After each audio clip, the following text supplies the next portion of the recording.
Call this meeting to order. I apologize for being late, but unfortunately, we have to present bills as well, so hopefully we can get down to business now. First off, we've got two new pages. Oh, I'm sorry. Can you call the roll, please?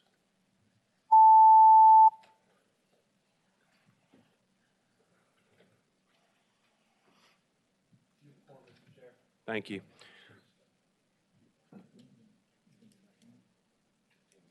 We've got two new pages. We have Barrett McFall from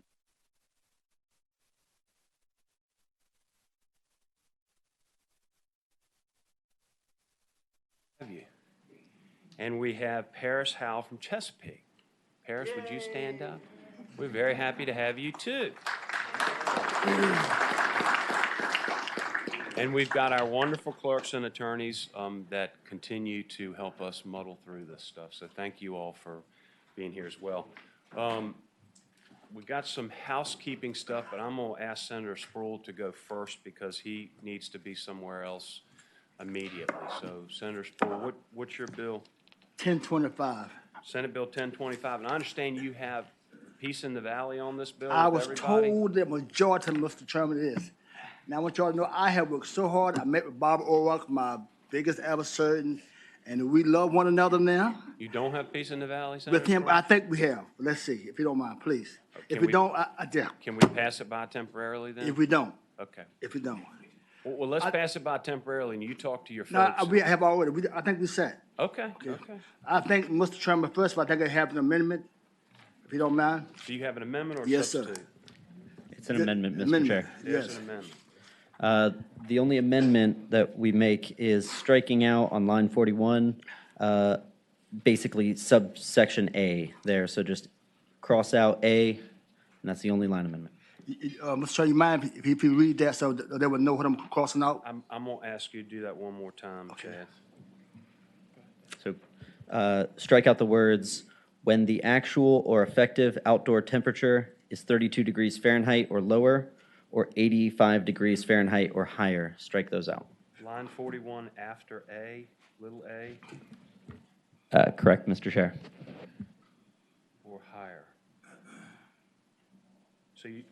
So Senator Sproul, you're just eliminating that one paragraph A on line 41? Yes, sir. All right, is there a motion on that amendment? Is there a second?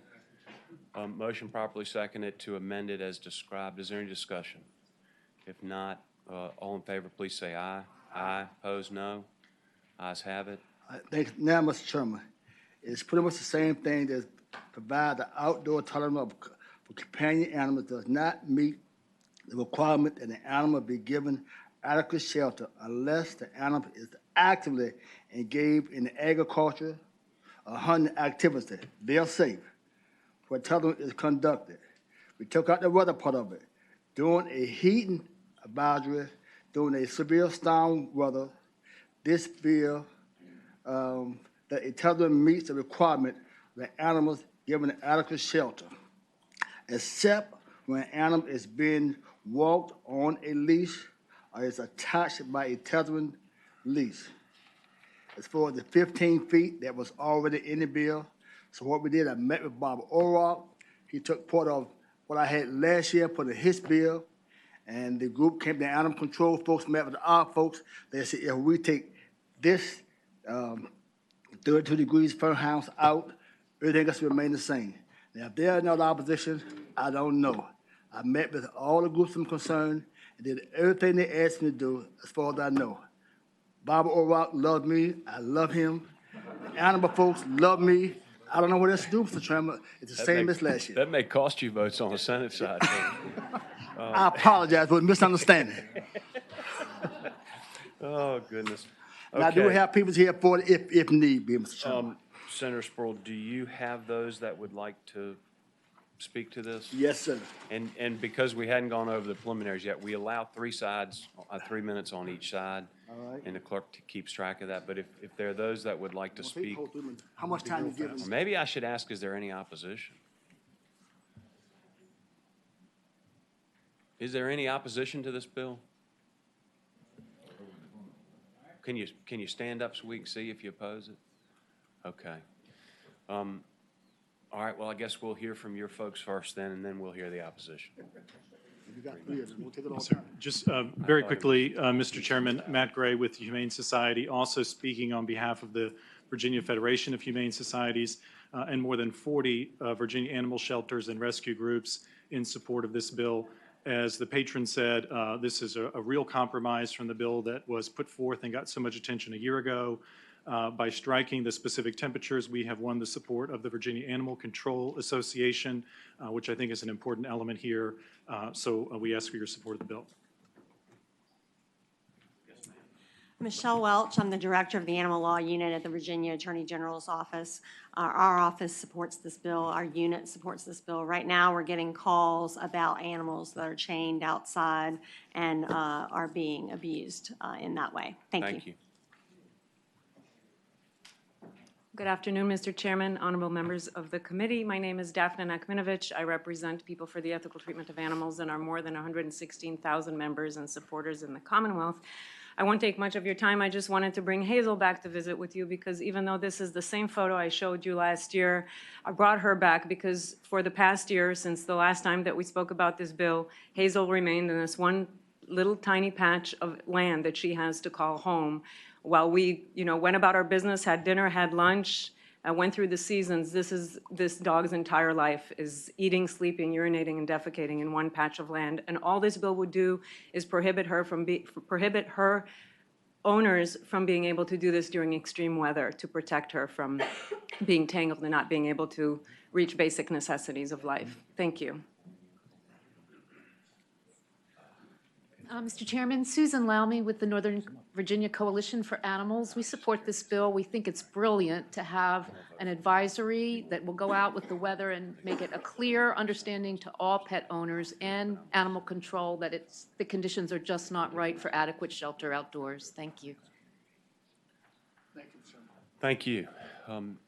Those that would like to speak in opposition? Hi, my name is Alice Harrington.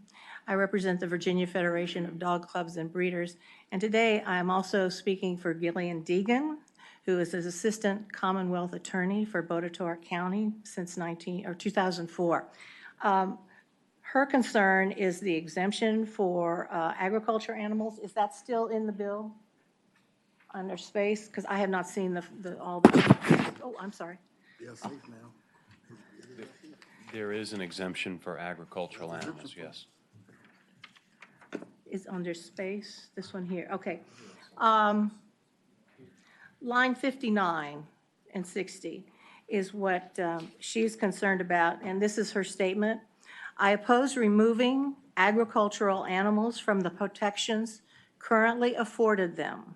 To lessen protections for one class of an animal for an at best minimal advantage for another class makes no sense.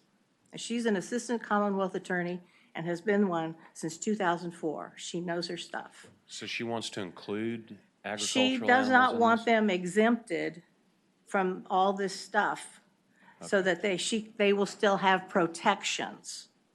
Okay? Okay, So that's her position. all right, thank you. Okay? Mr. Chairman, Senator Evan. just a question for the witness. This is new language, and I was just wondering, it says does not apply to agricultural animals. It doesn't apply now, does it? Well, by exempting them, you are specifically saying it doesn't apply. The way all of these definitions read, they usually talk about animals. They don't really get into distinctions between companion animals and agricultural animals. It's kind of muddy when you're looking at the definitions. But I would trust Jill knows her law. She's prosecuted many, many cases. I see, thank you. Any other questions of the witness? If not, thank you. And from the Federation's point of view, we feel that the existing law is more than adequate. All the things everybody hates are already illegal. Okay, thank you. Thank you. Yes, sir. I'm Michael Pearson. The Hunting Dog Alliance representative was called away for a family emergency, and he's asked me to state their opposition to this bill. Okay, Thank you. thank you. Is there anyone else who'd like to speak in opposition to the bill? If not, anybody have any questions for Senator Sproul? Did he leave? Oh, no, here he is. I knew you had to be somewhere else. Any other questions? Senator Sproul, you want to finish up with anything? I'm done, Mr. I Chairman. have, Okay. I have a question, Mr. Chair. Senator McClellan. And it may be more for council, but in subsection C, where it says during an effective period for a severe weather warning issued by the National Weather Service, and then it says including hurricanes, tropical storms, tornadoes, et cetera, are you confident that that language would also include a winter storm, or should we say including but not limited to? Because I think if we're going to take the temperature ranges out, we need to at least prepare for severe winter storms that could lead to a natural disaster declaration. Mr. Chair, we don't need to include the words including but not limited to. We have a section of the code that states that means included but not limited to. Okay. That being said, we could include a winter storm as one of the items. It just doesn't need to say included but not limited to.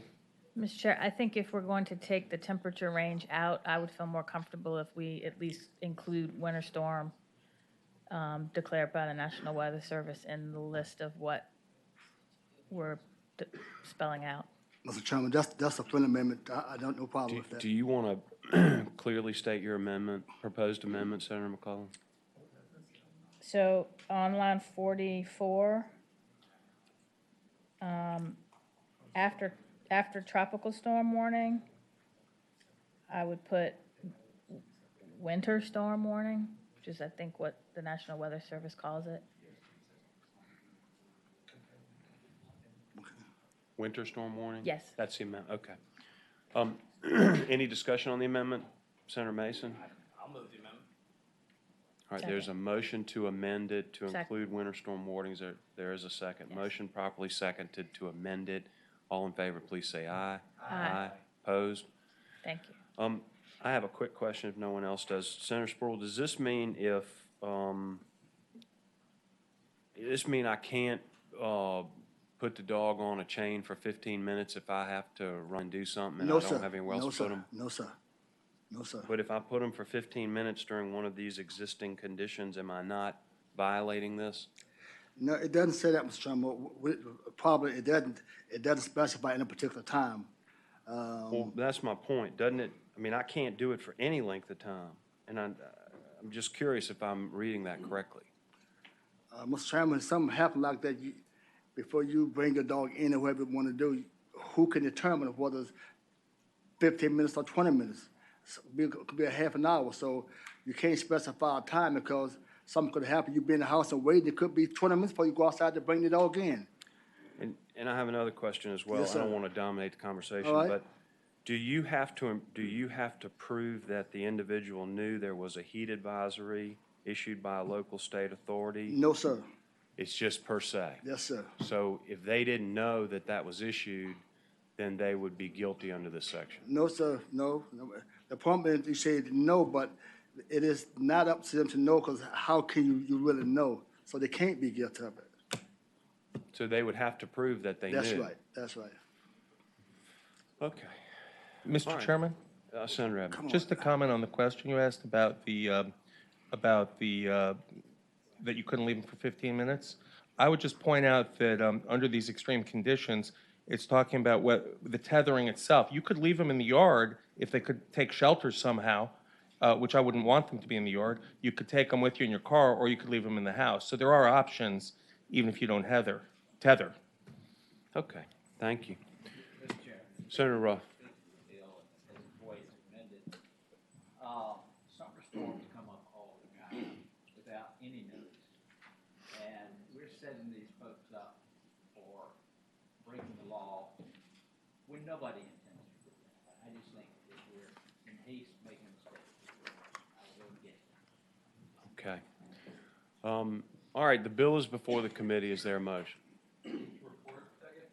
Motion properly seconded to report the bill. Would you call the roll?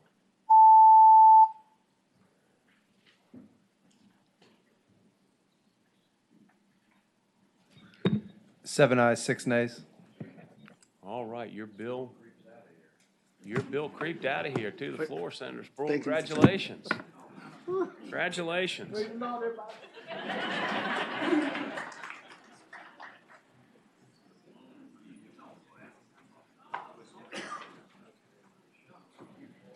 Technology.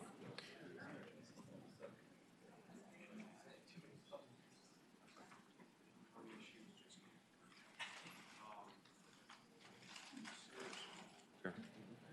All right, Senator Searle, because you're part of a larger group, I'm going to go ahead and take you.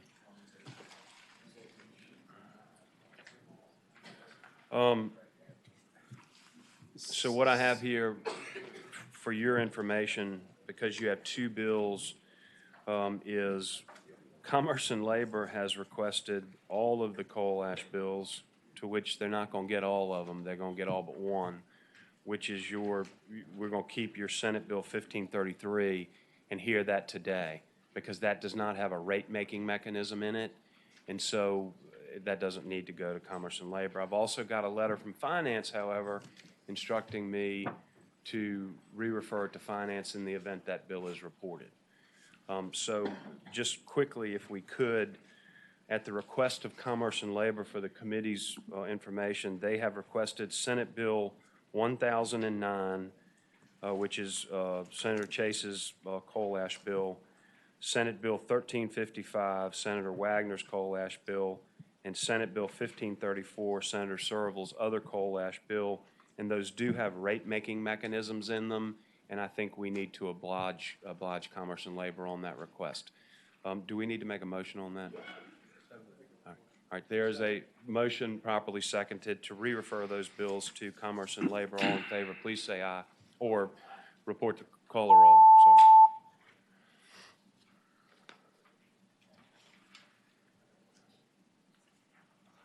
sorry. 10 ayes, 1 nay. All right, thank you. Senator Searle, you want to go ahead with Senate Bill 1533? Sure. Thank you, Mr. Chairman. Ladies and gentlemen of the committee, Senate Bill 1533 is Governor Northam's administration's coal ash bill. And I'm just going to give you a little bit of background for those of you who don't remember. About 5 years ago, the Environmental Protection Agency issued a rule that said that every coal ash pond in the country needed to be closed down due to a couple of spills that had occurred. One in Tennessee and another one right on our border, where some of the coal ash actually came into Virginia and back out. So every utility in the country right now is in the process of shutting down the wet storage of coal ash. That is coal ash that's stored in ponds. And they're in the process of either recycling the ash or landfilling it, or in some cases, leaving it in place. In Virginia, we have six remaining sites, 4 of which are in the Chesapeake Bay watershed. The other 2 are already shut down. We're not talking about the ones that are not Chesapeake Bay. The 4 that are Chesapeake Bay watershed are Bremo, which is the James River in Buckingham County. The second one is Chesterfield. That's the largest one. That's in an old bend of the James River that was the river flowed through until about 100 years ago. Chesterfield County, they still burn coal at that plant. It's the only site that currently has coal operations still in existence. The third one I'll mention is Chesapeake, which is a peninsula built of coal ash in the middle of the Elizabeth River. And the last one is Possum Point, which is in Prince William County, my Senate district. In 2017, we passed a bill which created a moratorium on doing anything. The Governor McAuliffe also had an amendment requiring Dominion to do an assessment. I have an 800-page binder if anybody would like to read it. 2018, last session, we continued that moratorium, but we also required Dominion to go out and actually make requests from companies about recycling coal ash, and then to report back to us about the results of that process. Over the summer, we had 3 meetings of the joint House and Senate Commerce and Labor Committees, which vetted this issue and also considered those RFPs, and that resulted in this bill being proposed. The RFP that came out basically said that coal ash recycling is feasible, that it can be done. There was, I think, about 12 companies that submitted proposals. Dominion gave us a range of costs for that. if you can remember, what Dominion originally wanted to do was just leave this coal ash in place, put I call it a tarp. It's some kind of earthen, or some kind of rubber barrier over top of it to keep the water out, and plant some grass and trees, and then monitor and call it a day. That original proposal would cost ratepayers $1.7 billion. So if we don't do anything, ratepayers are going to pay $1.7 billion. The RFP found that recycling would cost, and/or recycling would cost somewhere between, I think it was 2.2 billion and 5.5 billion. And so the important parts to remember is we're not talking about the total cost on this bill. What we're talking about is the marginal cost, that is the increased cost, which is around 500 million to about 3 billion. And there's a range there. That's important to remember. Number two, in terms of the cost of this, we're not dealing with rate making today, but also remember in the bill we passed last year, we authorized Dominion to go back and pay for $300 to $400 million of coal ash expenses already incurred. Of that 1.7 billion, they're allowed to go back and pay for about $300 to $400 million of that out of the $1 billion. So that number I just gave you, the 1.7 billion, the 2 billion, the 5 billion, delete about 300 or 400 million from that because it's already been paid for by the over earnings from last year. Remember, this cost is going to be spread over 20 years. We're going to be doing this cleanup over 20 years, so the rate impact is not going to be immediate. It's going to be very gradual. And the last thing you need to remember before you think about this bill is that technology is continuing to evolve on coal ash recycling. There are new technologies and proposals coming out every year. And so we can't just legislate to one solution. We have to keep an open mind so that as technology develops, we can have the flexibility to shift to something else. So what does this bill do? The bill only applies to the Chesapeake Bay watershed. That's one thing to remember. So it only applies to the 4 sites I mentioned. Number 2, it prohibits cap in place. So it says that we're not going to solve this problem by leaving it where it is in these leaky ponds. I think it's undisputed that every single one of the 4 sites is leaking heavy metals in the groundwater. There's no dispute about that. They're not all in violation, but they are leaking, just not leaking to the extent it's a violation. So we're prohibiting capping in place in the existing pond. That's the first thing the bill does. The next thing it does, if you get down the lines in section B, it says that the coal ash either has to be recycled, and the words that it uses in the bill are encapsulated beneficial use. That means it has to be turned into something that is encapsulated so the stuff doesn't leach out of it anymore. And a beneficial use is in EPA terms for recycling. So it has to be either recycled or the materials have to be landfilled in a modern landfill. Modern landfills meaning it has a rubber liner under it, groundwater monitoring, all that. The original proposal by Dominion did not do that. Just wanted to leave it in the ponds they are right now. Some are lined, some aren't. That's the first 2 things.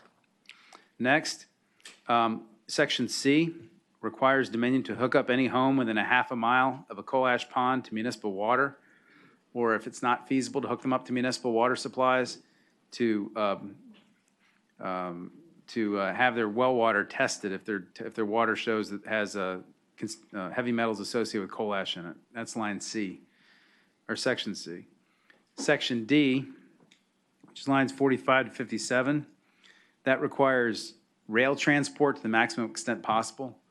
One of the things that the RFP process showed that at Possum Point, if they ship all this stuff out by trucks, we're talking about 100 trucks per day in one direction, which means 200 in both directions, which is about 1 million truck trips just at Possum Point. At Chesterfield, it's about 300 trucks a day, or 600 both ways. So we're talking about a lot of truck traffic. There's been a lot of concern in Chesterfield, in Prince William County about the truck traffic, and so the bill says we need to maximize rail transport to the maximum extent that's possible. Every one of these sites has a railhead because that's how the coal got there. Section E requires the operator, that's Dominion, to accept requests for proposals on recycling on a rolling basis going forward, so that if a new technology comes along, they're required to consider that and accept it. Section F requires in the recycling process to use local labor, responsible contractors, and provide fair benefits to the maximum extent practical. It's not mandatory, only to the maximum extent practical. G requires reports, annual reports to the governor, secretary of the committees, the secretary of Natural Resources, and committee chairman. And there's nothing in this bill about cost recovery, as the chairman said. That's a whole separate discussion. In summary, I think this is a good story to tell about coal ash. The reality of coal ash is that we use it to make products every day, like concrete. VDOT will tell you, if you ask them, they're making the best concrete they've ever made in years by using coal ash. And because we're burning less coal, there's actually a coal ash shortage. I had people in my office last year, concrete manufacturers, who told me that they had actually imported, they had a container ship sitting in the port of Baltimore with 20,000 cubic yards of Italian coal ash that they had imported from Italy because they couldn't get any here in the United States. And so we have this thing sitting in our state that is polluting groundwater, and we could actually use it to make good Virginia products, create some jobs, and clean up the environment while we're at it. And I think it's important that we do this right the first time, because it's $1.7 billion the Dominion want to spend, Reggie, to cap it in place. That's just if it works. We could cap in place, then find out that it doesn't work, and then have to spend 3 times that to clean it up. And so I think it's important that we do this right the first time and create some jobs and clean up the environment. And having said that, Mr. Chairman, happy to answer any questions anybody has, and I'm sure there's a lot of people who want to speak to this. I don't know how there could be any questions as comprehensive and long-winded as you were. All right. Senator Ruff, I'm sorry, that was a compliment. All right. As far as you know. As far as you know. I understand that there rail is at those sites, but the landfills, do they also have railheads? Some do. Chesterfield County, you can load it down, leave it, and take back off the rail, truck it. Some I do. don't think there is one at Chesterfield. There's actually a whole bunch of coal ash from North Carolina that's being shipped by rail to a landfill in Amelia County. That's where North Carolina is bringing all their ash that they're taking out. And I believe that has rail access. But in your Senator research Ruff. on this, did you find out whether all these proposed landfills that can take it at railheads? Dominion might be able to answer that question, but I only know of one that's being that currently wants it. There might be some others. I've had other people contact me over the last 3 years that told me they represent landfills that might have an interest, but I didn't ask them whether they had rail access or not. But I don't know whether it's the same one as the Amelia one. I don't know who owns the Amelia one. I know Waste Management told me they had some interest in it, but I don't know if they own Amelia.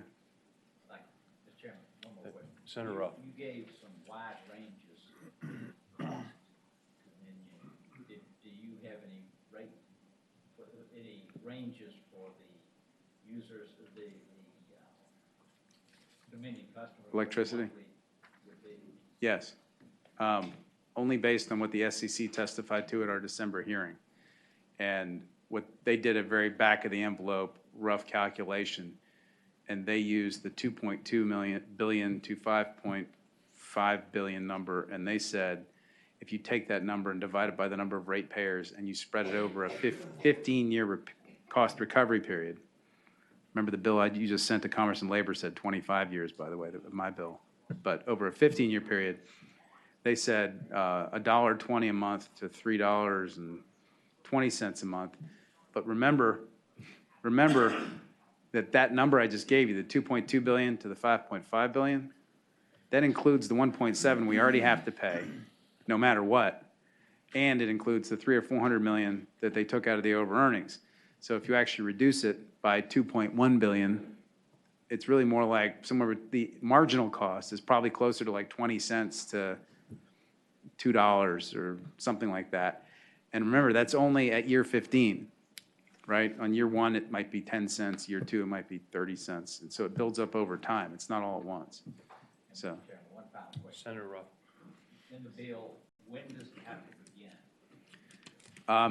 I think Dominion is eager to begin this immediately, but they can't do anything until they get approval from DEQ. They have to get a water permit to dewater the ponds, and they've had problems with that, so that might take, they can probably answer better than I can, but I would think it would take at least 6 months to 12 months at a minimum to dewater the ponds. They also have to get a waste permit to start moving the stuff, and that's another process. So I know they want to start the permitting process immediately. I believe the moratorium that we passed last year ends either May 1 or July 1, but I know they want to start permitting immediately. And under the EPA rule, by the way, we have to complete this in 15 years, although there's some people that think that that deadline could be extended. And also EPA was recently ordered to rewrite the rules by the DC Circuit Court of Appeals for the federal court. And so there's some thought that there might be more flexibility built into that rule after the Trump administration rewrites the Obama administration rule. Mr. Chair. Senator Peters. Just a couple questions. First of all, I noticed, Senator, that you used the phrase CCR landfill, CCR surface impoundments, but CCR itself is not defined, and I assume it's not Creedence Clearwater Revival. What is CCR? In line 26, it says coal combustion residuals, or CCR means. Okay, all right. So it's basically residual from coal. Yeah. All right. And there's two kinds. There's fly ash and boiler ash. Fly ash is stuff that goes up the smokestack, and boiler ash is the stuff they take out the bottom, and they're used for different things. All right, next question. Senator Peters. Now, you've given a very comprehensive summary, and what I understand is this is not, or let me say, this is basically the standard that we should expect when these coal ash ponds are remedied. This is not the method by which Dominion would seek compensation. Correct. Now, you also said that the bill that we passed last year, or I should say you all passed last year, had an item in it that allowed them to be compensated from the excess profits for some of the same cleanup, correct? Correct. But your reference today is, you're making the representation that that's not all of what needs to be done. That's just a portion of it, correct? The 300 or 400 million? Yes, sir. Right. The 300, 400 million is what they have already, part of what they have already spent.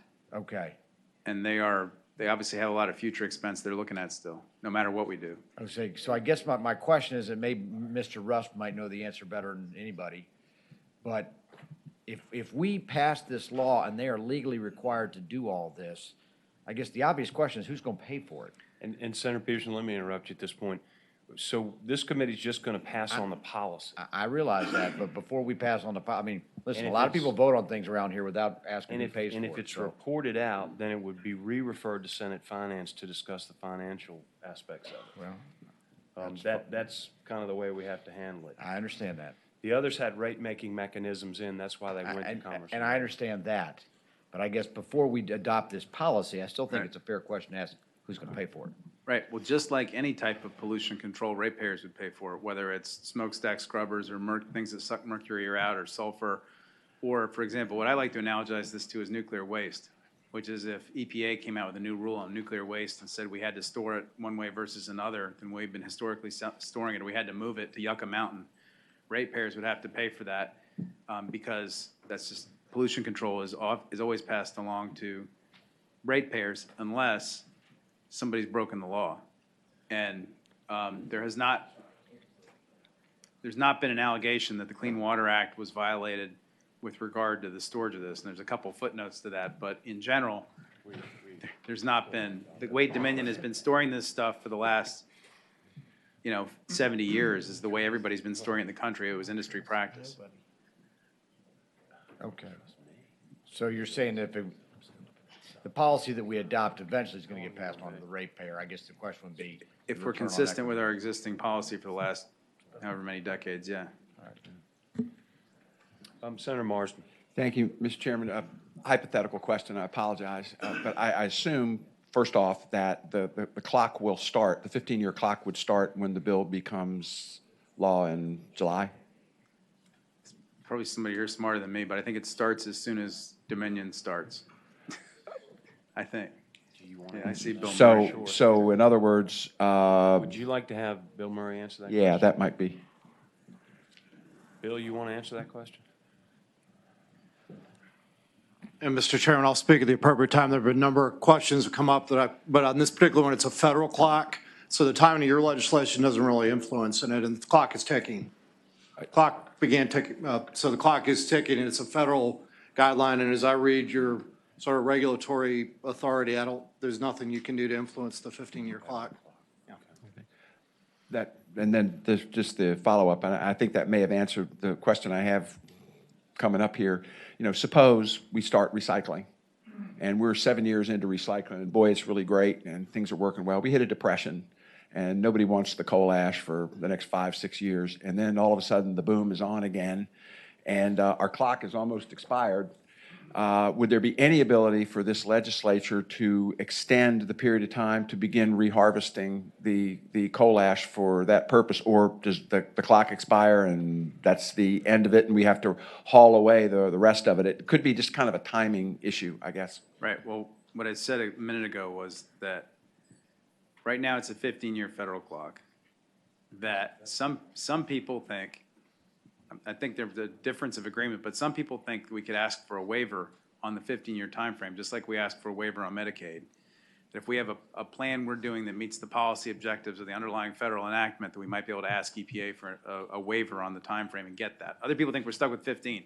The second point I made earlier was that these rules are being rewritten by the Trump administration right now pursuant to a court order, and some people think we might get more flexibility once that's done. So, Mr. Chairman, so Senator Serville, if you know the clock's running along and all of a sudden it's determined that, look, we're not going to clean this thing up, the harvesting is going too slow and what have you, we've got to proceed to closure. So it's going to have to be some real timing decisions by Dominion to know when to stop the recycling, because we got to get this stuff out of the ground. Right, and and this out of doesn't here. prohibit them either landfilling it in place on site, in a modern landfill on site, or moving it to another landfill. Thank you. Senator Evan. Thank you, Mr. Chairman. I think I've got about 3 questions for the senator. The first is, these sites in the bill says based on the Chesapeake, sites on the Chesapeake Bay watershed. And are those any APCO or they're just Dominion? Just Dominion. Okay, and that covers everything on the watershed, just Dominion's sites? Correct. Okay, and then if I might, Mr. Chairman. Senator Evan. I'm concerned also, I mean, I think we should have cleaned this up yesterday, but in terms of the human costs, I believe it was your constituents who came to my office a few years ago from Possum Point and talked about health impacts and about their drinking water. Are those people drinking water out of those wells now? I mean, is that's where the cancer-causing agents are coming from? I believe 1 or 2 of my constituents who live on Possum Point Road might still be on well water. Some are on a combination. Some have wells and hookups, but I think there's 2 or 3 that only have wells. And they believe their wells are contaminated to the level of violations. There's other tests that have been taken by the Department of Health and that did not show violations. They showed elevated levels, but not violations. So there's been some debate about that. Okay, and But my my constituents are very upset Yeah. about their health and what the And my bottom of their health. my final concern is a curiosity about your constituents' property values. The couple that came into me also were saying they couldn't move because of, I mean, are people able to, they're not able to sell their homes while this is going on? Is that right or no? I'm sure, I'm not sure any of them have tried. I'd have to talk. There's probably about 20 or 30 houses that are probably in the zone that could probably be affected, and I haven't spoken to every one of them. And as I said, many of them are already hooked up to county water, but I don't think all of them are.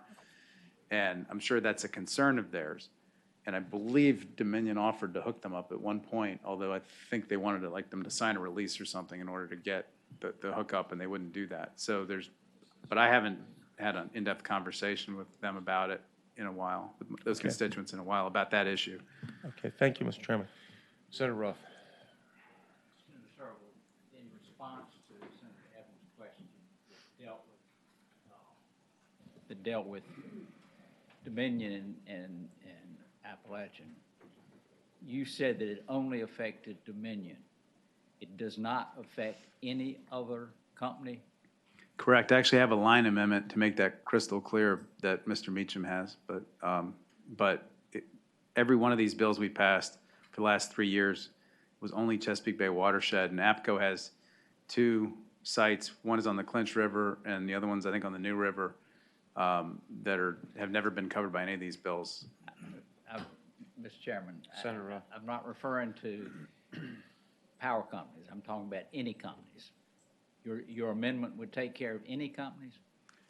The amendment, it was brought to my attention that in drafting that there was a little tiny bit of ambiguity in one of the definitions, which might make it arguable that some other companies outside the Chesapeake Bay watershed were picked up. And so we had this amendment just to make it clear that we're only talking about Chesapeake Bay watershed, which would only be Dominion. Mr. Chairman. Senator Ruff. Could we get that amendment read so that I completely understand what it does? Dave, do you have that amendment, or Scott? There's two amendments, two separate amendments. Yeah, Mr. Chairman, we have three total line amendments. The first one is on line 45, after the words "that CCR," insert phrase that says "or CCR that has been beneficially reused." So that's on line 45 after "that CCR." Second line amendment is on line 58, after the word "unit," insert the phrase "subject to the provisions of subsection B." That's after "unit" on line 58. And the last one is on line 78, after the word "unit," the same phrase as above, "subject to the provisions of subsection B." And by referencing back to subsection B makes it clear that we're only talking about CCR units located within the Chesapeake Bay watershed. Thank you, Mr. Chairman. You comfortable with that, Senator Rowe? And the other I'm not sure amendment, I'm I can explain the other You get it, amendment. but you understand. The other, you want me to explain that other Is there a amendment? motion on those amendments in a block? So moved. Second? Is there a second? Motion properly seconded to adopt those three amendments as set out by Dave. All in favor, please say aye. Aye. Opposed, no. Go ahead, Senator Searle, if you want to. Any other questions of Senator Searle? Mr. Chairman, I wonder if we could hear from, at some point, from maybe Mr. Taylor. We're going to hear from a lot of folks. I just was trying to work through it this way. If there are no other questions of the patron, then, Scott, do you have those that would like to speak in support? And we're. Sure. Come on up. Mr. Chairman, can I make a request? Absolutely. I know that I am hallucinogenic in trying to wade into the intricate morass of a Serville bill. But having that, I just wanted to confirm, I have great respect for the province of this committee making the policy determination, but the Senate Finance staff would like to look at the fiscal impact of that, sir, and I'm just formally requesting, because I did not get a letter to you, but I wanted to state that. Or did you get a letter? You did. They are more efficient than I realized, sir. You did, Senator Norman, and I've already advised everybody that if the bill is reported out today, it needs to be re-referred to Senate Excuse me for Finance. trespassing on your time, sir. Okay, come on up, Mr. Secretary. And we are going to, do 3 minutes on each side. Sure. Good afternoon, Chairman Stewart, members of the committee. I'll be very brief because Senator Serville did a very good job of explaining his bill. Thank you all for the opportunity to testify today and for your consideration of Senate Bill 1533. Based on the information we received over the last couple of years while this moratorium has been in place, the governor believes the only way to make absolutely sure that these facilities are closed in a responsible manner that doesn't have any potential to impact groundwater, surface water, and our resources in the Chesapeake Bay and its tributaries is to make sure that we are moving the coal ash out of these unlined ponds and either recycling it or putting it into a safe lined landfill. We've had a lot of discussions with Dominion Energy on this topic, with the conservation community. In developing the legislation, those discussions will continue throughout the legislative process as we're trying to seek broader support and, of course, in the Finance Committee as well. However, we feel it's appropriate to keep this bill moving and advance 1533 out of this committee. So thank you for the time. Thank you, Mr. Secretary. Come on up. Thank you, Senators. Nate Benferrato at the Southern Environmental Law Center. We support this bill. We think it's the only clear way forward. The contaminations issues that have come out over the last couple of years while we've studied this issue are pretty significant, and even Dominion is acknowledging it's not going to be a simple matter of putting a cap on place. They're talking about slurry walls and pump and treat systems that have to be operated perpetually with no guarantee of success. So as Senator Serville, we think this is appropriate to make sure we only pay for this once and we get it right the first time. And I'll just note that I don't think acting in this way is going out on a limb in any way. If you look at North Carolina, they're digging up 43 million tons right now, 22 million tons already out of the ground. South Carolina, all of their ash ponds are being dug up and a lot of it recycled and landfilled. That's 25 million tons. Georgia Power in Georgia, they're doing 29 million tons, including a huge 21 million ton pond. So this is the right way to approach this issue. Thank you. Dean Knox, Potomac River Keeper. Obviously, we support the bill. And Senator Evan, the couple's name is Patty and Dan Morrow. There's also Brian West. Their drinking wells have been contaminated. They've lost, the values of their homes have been devalued. And in North Carolina, there was 360 wells, drinking wells tested. 330 of those, the state public health department issued do not drink advisories. So there's a reason that all these states, North Carolina, South Carolina, Georgia, are cleaning up ash ponds right now. Not only the federal rules, but there's a real danger. And I think what's happening is this recycling. Over the summer, we had the special study committee, and we saw the cement manufacturing industry, Coal Ash Recycling Association, a lot of groups stepping up and coming to these meetings saying, we want this ash. And the idea that we're importing ash from Italy and other countries like Turkey, when we have 28 million tons of ash. And I'm sorry to interrupt you, but the time has Thank you. expired. If you would I appreciate the just support of the wind bill. up, Thanks. because there are folks who probably want to register their support for this. If you would just step up and state who you're with and if you support the bill. Good afternoon, Jamie Bronca with the James River Association. We support the bill. Thank you. Steve Carter Lovejoy with the Virginia Sierra Club, and we support this bill. Thank you. Mr. Chairman, Mike Town, Virginia LCV, we support the bill. Thank you. Chairman, members of the committee, Harrison Wallace, Chesapeake Climate Action Network, and we support the bill. Thank you. Mr. Chairman, members of the committee, Peggy Sander, Chesapeake Bay Foundation, we do support the bill. Thank you. Kendall Crawford, Virginia Interfaith Power and Light, and we do support the bill. Thank you. Mr. Chairman, Senators, my name is Pat Cowart with Virginia Conservation Network. On behalf of all the network partners, we support this bill. Thank you. Thank you. Robert Crockett, on behalf of Prince William County, we support the bill. Thank you. Okay, those that have a different disposition on this bill, come on up. Yeah. Man. So I'm Dave Albo. I represent Incapit Solutions. There are a couple things that you can do with the ash.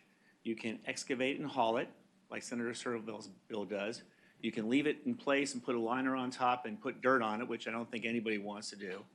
And there's a third thing you can do is you can clean closure in place where you put a liner underneath the coal ash on the site and then close it and then use that ash for recycling when the market allows. So the problem with Senator Servill's bill is he picks one technology, which is the excavate and haul, and his bill excludes other technologies. So if you were to allow this technology, the clean closure in place only costs $1.7 billion and doesn't require trucks and doesn't require trains to bring it out. This is a technology that is being used right now at a DuPont ash landfill. So we like the bill, but we just like to be able to include other types of technologies into the bill as it moves through the process. Okay, thank you. Mr. Chairman? Did you have a question of the witness? Yes. What do we Delegate call Albo? you, Mr. Albo? Former Delegate Albo? Mr. Albo? Or Scott, if you could step up as well. I thought you said that there was an option for clean closure in place. Did you not? That's what I thought. I mean, right now it says on line 35 that it has or disposing of the CCR in a permitted landfill that meets or exceeds the federal criteria for municipal solid waste landfills. That includes at minimum a composite liner and leachate collection system. And in my conversations with Mr. Albo's client, I thought that's kind of what they proposed, just doing it on site. But And the bill allows for that's what I that. thought. I don't think the bill does, only because the line says in 32 that you have to remove it. I mean, it's something that can be fixed. So we're not really against his bill. We're just trying to make the bill better, but it's something that can be fixed. Mr. Chairman, one further question of Delegate Albo. Senator Marsden. Is that one of my concerns is with some of these sites is their proximity to water and the shifting of shorelines and what have you that you know, in certain places that's not going to be a consideration. In other places it might well be. Do you have any comment to that? So the point is that Senator Servill's solution is probably the perfect solution for a number of the ponds, but it's not the perfect solution for all of them. So for the places that you're suggesting, probably excavate and haul is exactly what you should do. There are other places where clean closure in place would be a better option. Mr. Chairman, just one final question. Is there a suggested language change you would have to make it clear that that is an option? I brought it to Senator Serval, but he didn't like it. But there's some things we can do. It's just, it would be a kind of a big process today. I'm more than happy to go out in the hallway and see if I can work to do it. Okay. Mr. Murray, would you like to speak? Yes, sir, Mr. Chairman, although as I understand your motion, if it's reported and we refer, we have no objection. We think that, I would echo what the Secretary said about ongoing discussions, and I think that continuing to work on the measure, that the issues here are certainly resolvable. Just a couple clarifications from what I heard. First, BREMA is actually in Fluvanna County. It's across the James River from Buckingham. There are longstanding provisions in state law on recovery of pollution control costs.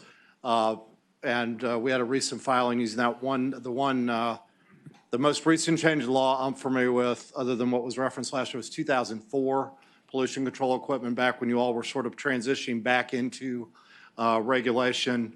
Our costs were cited, the cost estimate we did not model the cost of rail. Rail is typically more expensive because you're handling it on each end. We'll spare you the discussion of the ash burrito that is involved in railing. What I will say in general, this is a technical concern, not a policy concern so much with the bill, is that to the extent you mandate or quasi-mandate anything, whether it's rail or recycling, you tend to make it more expensive. So that's something we continue to work through in the process. And with that, look forward to continuing to work on the bill. Thank you. Anyone else who'd like to speak in opposition? Please come on up. We're running out of time, but we gave the proponents a little extra time, so. Thank you, Mr. Chairman. Brett Vassey, Virginia Manufacturers Association. We support the premise of the bill, the intent, trying to get at the very best solution. We just have 3 points we want to make. Number one, independent power producers not defined. We have a number of facilities that generate their own power, and we have these facilities. So we need to be very conscious of what is your policy intent. Is it everybody, or is it just utility? Number one. Number two, the issue of codifying and engineering a regulatory solution. I've been up here over 20 years, and I don't recall, I know this is a big issue, but engineering solutions that are regulatory in nature, we think DEQ does a good job. They are an excellent organization. They have the capability, if you give them the flexibility, to be able to do these solutions, but mandating in the code how things will be done, what technology, leads to my third point, which I definitely support Senator Peterson's comments. You need to know how much this is going to cost. I mean, we just passed last year a massive investment in grid mod. We're about to implement carbon regulation. We also have this cost. Our rates cannot, our total cost cannot be fixed. And we need to know what those are going to look like. We're very price sensitive, and that's the reason. Thank you. Thank you. Would anybody else like to register their opposition? All right, if not, I have an amendment that takes care of Albo. Excuse me? I have an amendment that takes care of Albo that we're okay with. Well, you know what? This bill's got a long way to travel. It does. If it reports out of here today, I suspect y'all will have time to amend it along the way. Are there any other questions? I don't know that there is anybody from DEQ in here. I guess you can hear from the Secretary of Natural Resources, who's about the closest thing we have to DEQ.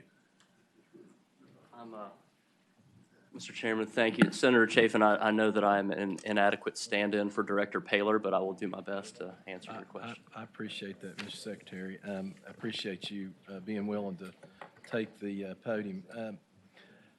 So, has it been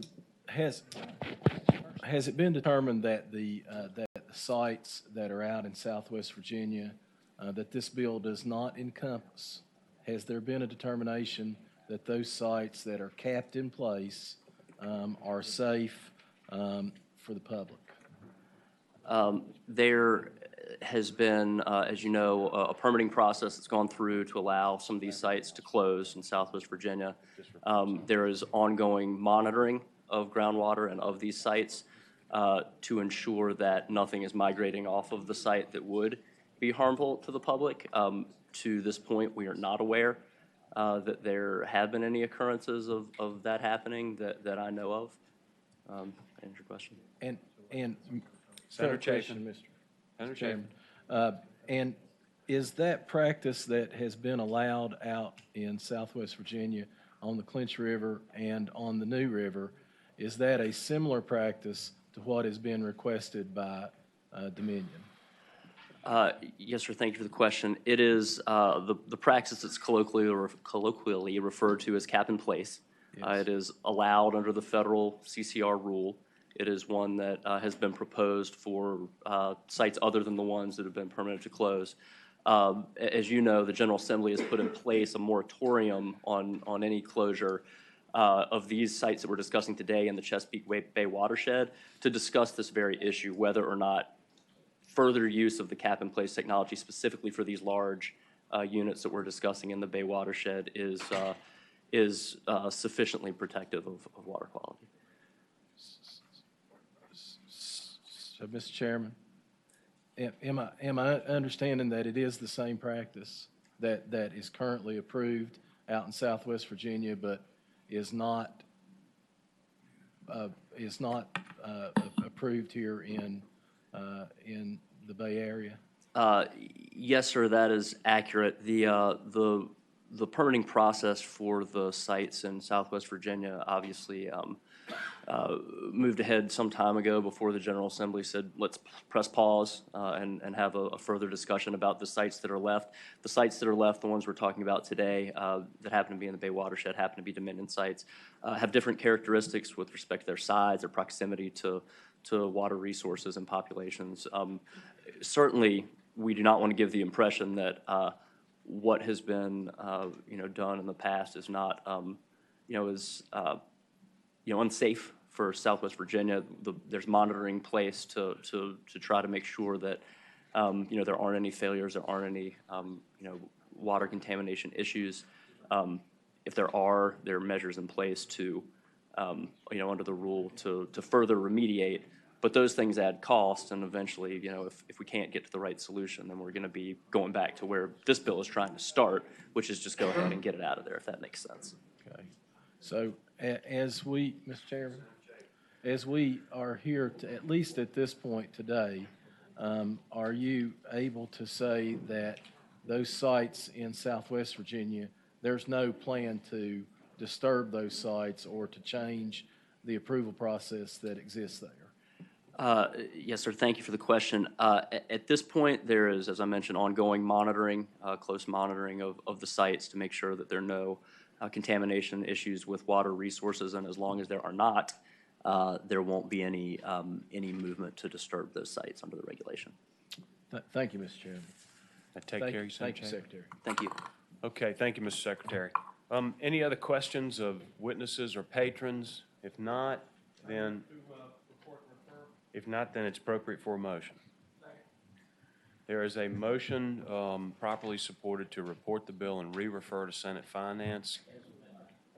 As amended, thank you. Chad, would you please call the roll?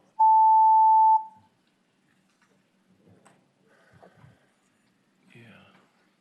So I don't want to kill it. I'm going to add a couple of nays to it, though. But I don't want to kill it. 9 ayes, 5 nays. All right, thanks, Senator Serval. Great, thank you. I know we've got a lot of bills that have to do with dogs. I see Senator Vogel out there, and she's got a quick bill that if we act favorably, it also needs to go to Finance. And if you all don't mind, I'd like to call her up. Senator Vogel, you have Senate Bill 1459 about the ports. Yes, not about dogs. And that's why I thought I'd get you. And then I'll get to go to Finance. Needs to go Lucky to me. Finance. Okay. So this should be really simple and really straightforward. This deals with the Economic and Infrastructure Development Grant that is associated with the Port of Virginia. And this grant was put in place in 2014, and it has had a substantial impact on economic development, and to date has brought in almost 2,000 jobs to the Commonwealth of Virginia. What my request is, and what this bill would do, was extend the sunset on this grant fund to 2025. And the reason that that's a priority is that we have about 45 businesses waiting in line. That's about 6,400 new jobs in the Commonwealth of Virginia if we extend this sunset for 5 more years. So I bring that to you, and yes, it would need to go to finance. And I have a representative of the port here who can speak to it for a minute if you'd like to hear from him. You may not need anybody, Senator I hope Vogel. not. I think we got a motion and a second to report the bill and re-refer to Senate Finance. Chad, please call the roll. Stanley.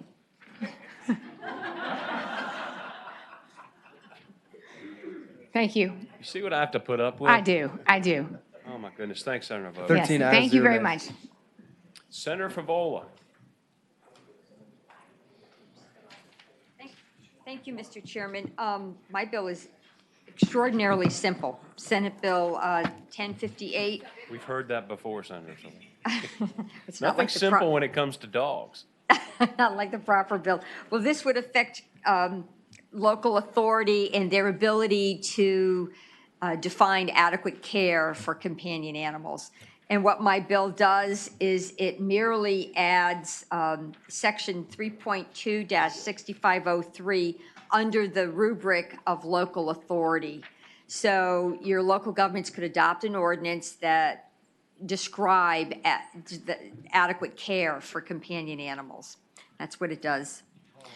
Senator Spruill has a more comprehensive bill. Senator Spruill's bill has a section that deals with a state standard for anti-tethering, and he also picks up that 6503 to allow He somehow local. managed to get that bill out of here today. I still don't know how he did it, but he did. So, I mean, if you want to roll mine into his, I'm fine with that. Again, if a local ordinance passes, it would have to meet any minimum standards that the state establishes. You know that. Mr. The state establishes the Senator floor. Favola, I'm not going to make a suggestion to you on that one because these things have strange lives around They here. have strange lives. I do have a question, though, if nobody else does. Your bill actually allows localities to adopt more stringent ordinances than state law. Is that correct?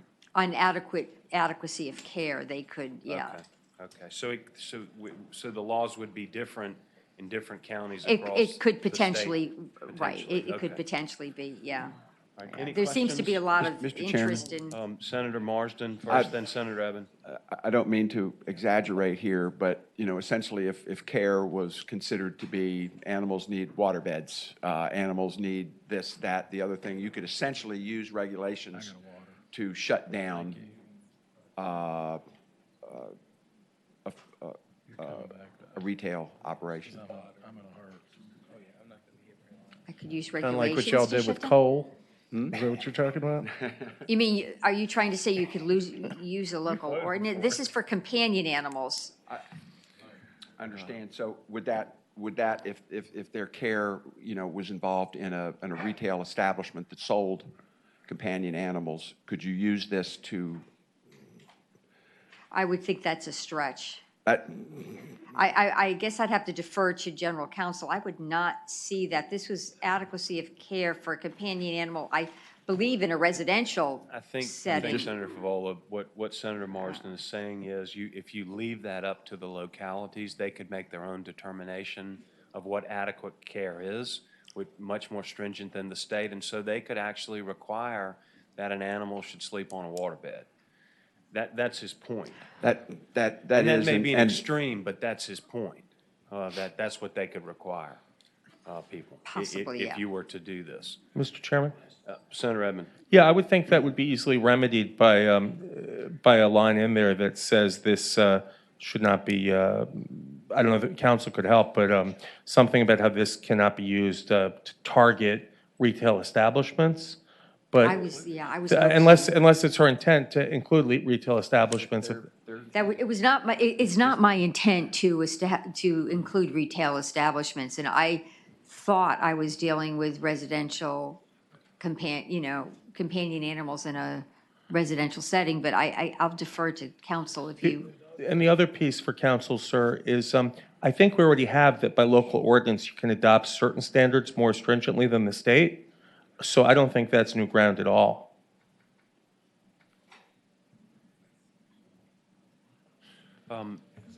Just for council, I guess. Okay, is there a question for council? Yeah, I mean, I think that's the section you're referring to is this one. There are other sections in here related to companion animals and animals that localities can have more stringent ordinances Because they're all than state listed. law. Yeah, the other conditions are listed. This is specifically adding the one about, I believe that section 6503 deals with any companion animal. And then it goes down the list. You might have seen it before: adequate feed, adequate water, adequate shelter, adequate space, things like that. That answer your question? Yes, sir, thank you. I guess my question would be, does that include agricultural animals? No, in it's this? just not, sir. This is just companion It animals? is just companion animals. And even though, are they excluded in here? They're dealt with in another section. 6500 would include agricultural animals, so I deliberately did not add that section. Okay. So I only dealt with companion animals.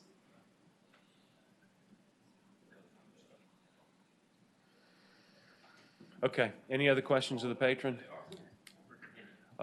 Senator Favola, do you have anyone who'd like to speak in support of your bill? I do, I guess. All right, please come on up.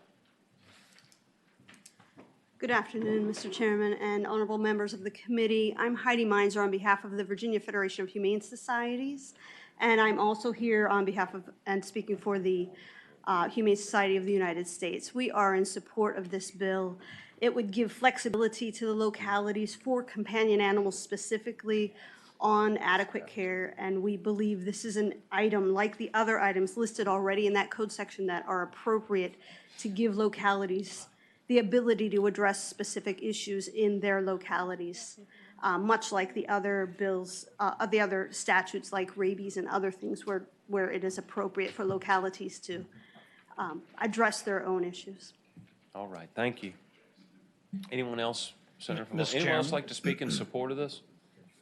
Is there anyone who'd like to speak in opposition?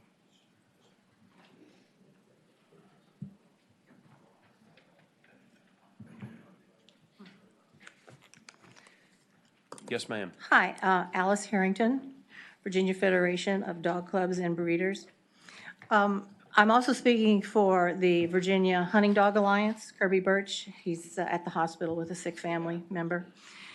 We oppose this bills, and I will add on Senator Spruill's bill, way down at the bottom, this is included also in his bill to give everybody carte blanche to change the laws. It makes for a smorgasbord of laws that people who move around with their dogs have no way of knowing what they might be subjected to.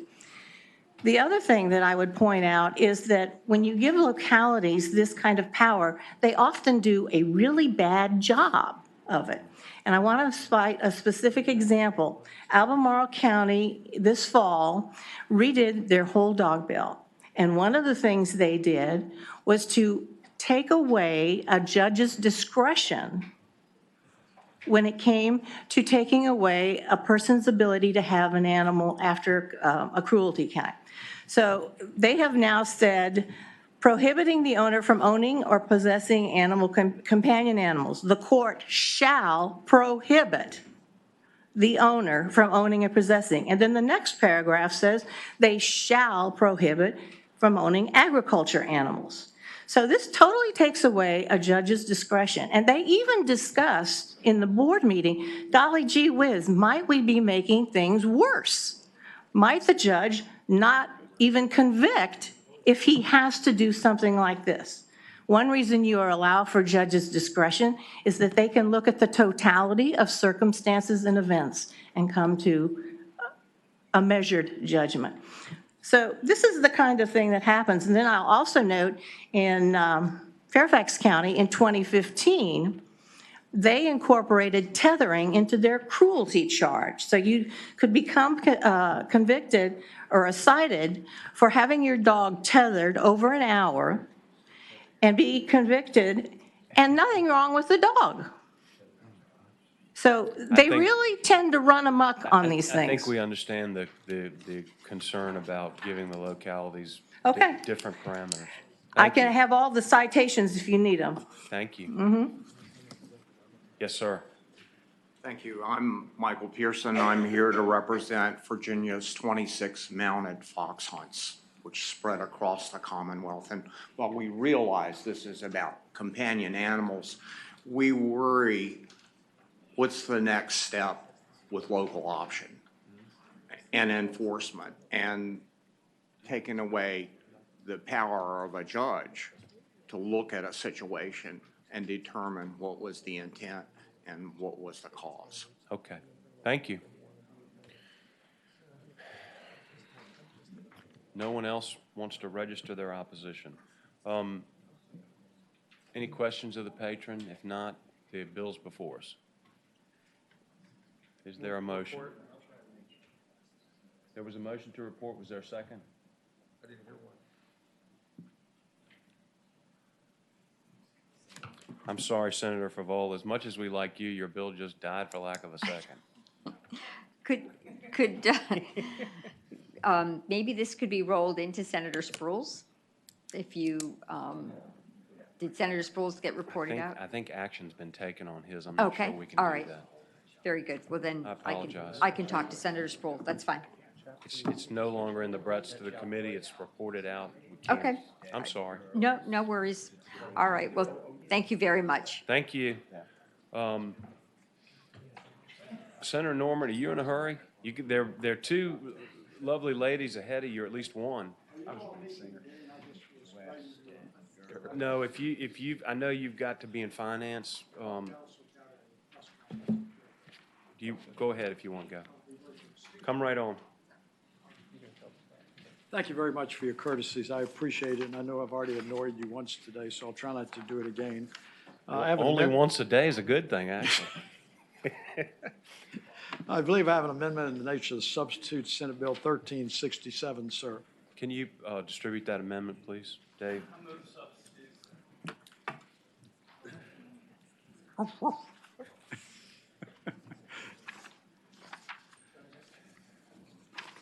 Mr. Chairman, while we're distributing it, I'll see if I can't be a little more succinct than Senator Servell. We greatly appreciate that. There are 47 lines, and I'm going to run through each line individually for you, just so I'm sure you understand. This deals with a dog running at large situation, and the new twist on it is that it actually brings into consideration more than one dog running at large, which we'll define as a pack. But the reason this came out, that they're, at least in one of my jurisdictions, they're having a horrible problem with a pack of dogs running together. And just to give you some idea, since the end of October, between the end of October and December the 20th, 4 dogs killed by companion animals killed by dogs running as a pack. 2 more seriously injured.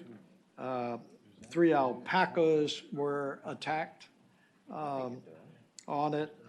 And 4 human beings have been bitten by dogs running at a pack. The amendment that I have before you is enabling legislation that allows a locality to adopt a local ordinance dealing with dogs running at a pack, which is basically 2 or more dogs. I've worked with the hunting community, and the amendments that you see in there were brought to me by them so that they were not caught up in it. And it's basically got a civil penalty of $100. Okay. Any questions of the patron? Yeah, Mr. Chairman? Senator Evan. Yeah, it says $100 per dog, so found. And I was looking up online to try and figure out how big a pack can be, and I was just curious what the fine can range. I mean, I don't know how many dogs are in a pack. Under the definition of this, 2 would be. So only 200, so 200 is the maximum fine? No, $100 per at least dog. 2 would be a pack at $100 a dog. So, I mean, is it practical? Do dogs, I mean, if you had 10 dogs, is that the kind of pack that was in James City If County? it's 10 or- dogs, it's $100 a dog. So I guess what I'm asking is, I don't know how many, in the circumstances that you described, you know, the range of number of dogs it might It be? hasn't been constant. It's been from 2 to 5. Okay, so that seems to me a reasonable number. Senator Martin. Thank you, Mr. Chairman. Senator Norman, like the direction you're going in, I've had some of these bills in for years, you know, dogs, even in the hunting Yeah, but you're being prospect. really foxy. I'm not being foxy. The issue, I guess I sort of have a burden of proof question. Suppose, you know, a couple of my dogs, you know, got loose and were caught on someone's property and they reported it. And is it up to me to prove that I was hunting, or is it up to somebody to prove that I wasn't hunting? How does that work? Well, there's the hunting exception on there, and you and I had a conversation earlier about some of this hunting situation. The issues that we've been dealing with, and Senator Mason is familiar with it, it is not involving hunting. These are dogs that are running through a retirement community, if you can believe that. So it really hadn't been a hunting issue, but I put that in there being prophylactic because frankly, I didn't want to get in a fight with the hunters about it. But just as any issue, I mean, the burden of proof is going to be upon he who is the complainant asserting it. And generally, I think what would happen is that they'll make a complaint to animal control, you know, and they come out and they can issue the citation, but you still have to meet that burden of proof. Does that answer your question? Any other questions of the patron? Senator Norman, you have anybody who'd like to speak in support of this? No, sir. I have a testimony from a number of people who were attacked, but I'm going to spare you that. Is there any opposition to this? Not that. Is there a motion on this? Is there a second? Oh, I'm sorry. Is there a motion to adopt a substitute? Motion properly second to adopt a substitute. All in favor say aye. Aye. Opposed, no. The ayes have it. Motion properly second to report the bill. Chad, please call the roll. Oof, oof. Oh, Stanley, come on, give me a break. 11 ayes, 3 nays. You wait till I send that pit bull down there to Monette. Thank you, sir. I appreciate it. Thank you. I'm just so happy to see your first dog bill, Tommy. I just warms my heart. I have a lot of bills that are dogs. Senator DeStep, you're next. I'm sorry. It's all good, Mr. Chairman, members of the committee. So we had 2 quick line amendments. The first one What bill do you have? This is Senate Bill 1604. 1604. And then? So the first line amendment is on line 110, and we're deleting any animal because it's repetitive in that sentence. And then on line 156, we're changing. I'm sorry, one more time on line 10. You said 110? On line 110, under small i's 2, tortures any animal willfully. It should be tortures willfully inflicts inhumane injury or pain not connected with bona fide scientific or medical experimentation on any animal. So it would be, you know, we would take it out, it's duplicative. You want to eliminate Eliminate double any O-I. animal on line 110 Oh, after tortures. I see. So you want it to read tortures willfully. Correct. Okay. Yes, sir. Thank you, Mr. Chairman. And then on line 156, after cruelly or unnecessarily beats. Okay. Y'all have those amendments?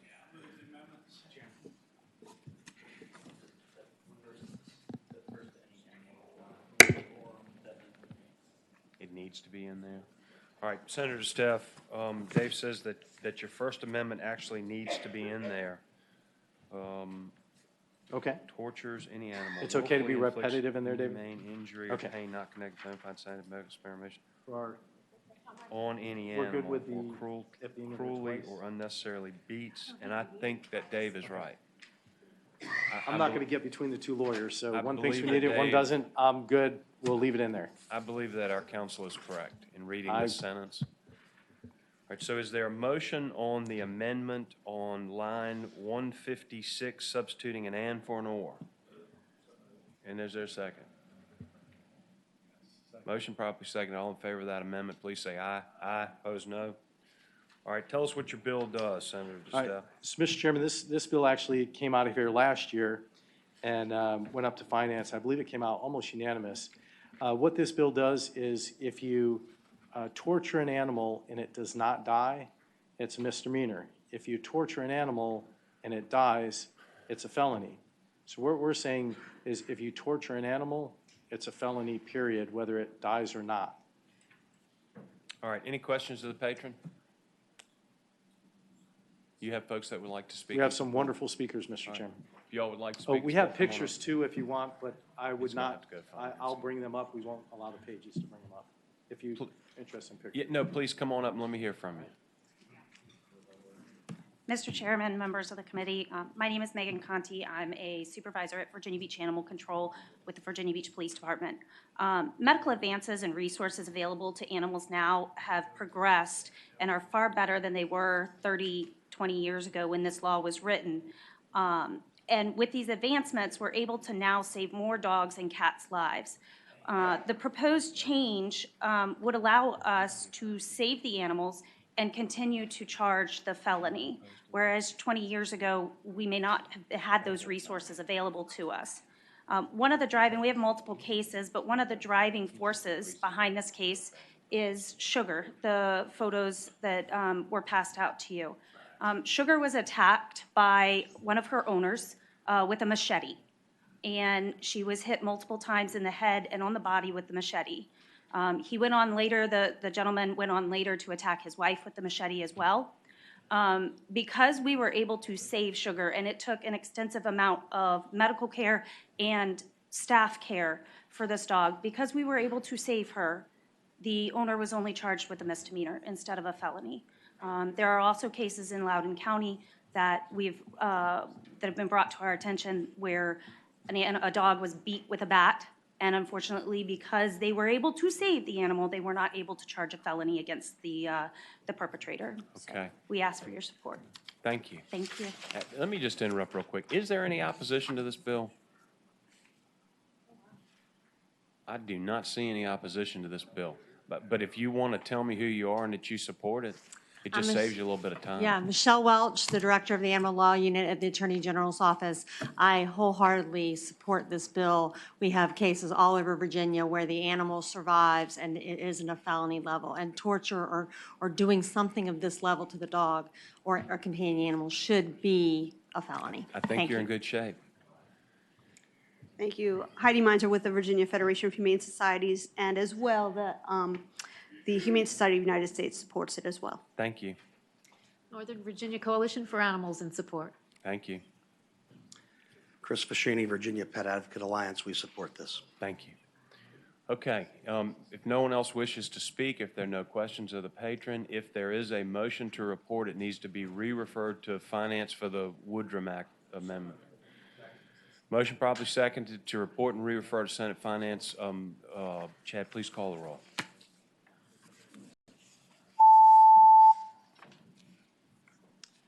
Mr. Chairman, members of the committee, thank you very much for your time today. Thank you, Senator DeStefano. Yes, sir. 15 ayes, 0 nays. Senator Boysko, I apologize for taking so long to get to you, but you were last on the darn sign-up sheet. Well, rookie mistake. What's your bill number? My bill number is SB 1642. 1642. Yes, sir, dealing with cosmetics testing on animals. It's crossover already? All right, tell us about 1642. Sure. So last year I came before you as a member of the House of Delegates for a similar bill, HB 1087, it made Virginia the fourth state in the entire country to ensure that our testing facilities now and in the future use alternative means when there are possible for cosmetics and household products. And this is a step in the same direction. This would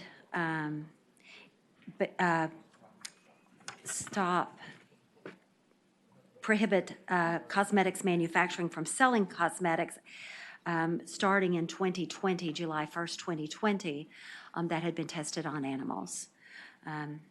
In Europe, our biggest trading partner. They have ended the importation and sale of cosmetics on animals, and more than 30 countries have banned cosmetics animal testing.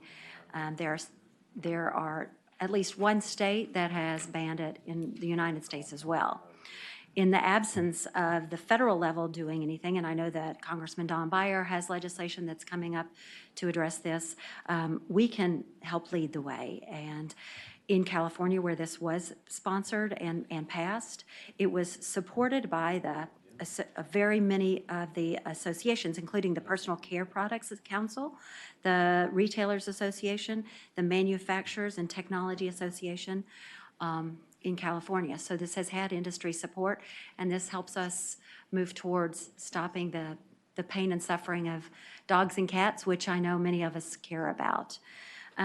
Most, if not all, cosmetics company that sell products in Virginia also sell in other states and other countries and already comply with the no new animal testing requirement. And this is a new animal testing requirement. It's not going backwards. So this would be in compliance with a harmonized cruelty-free cosmetics requirement and would be easily achieved.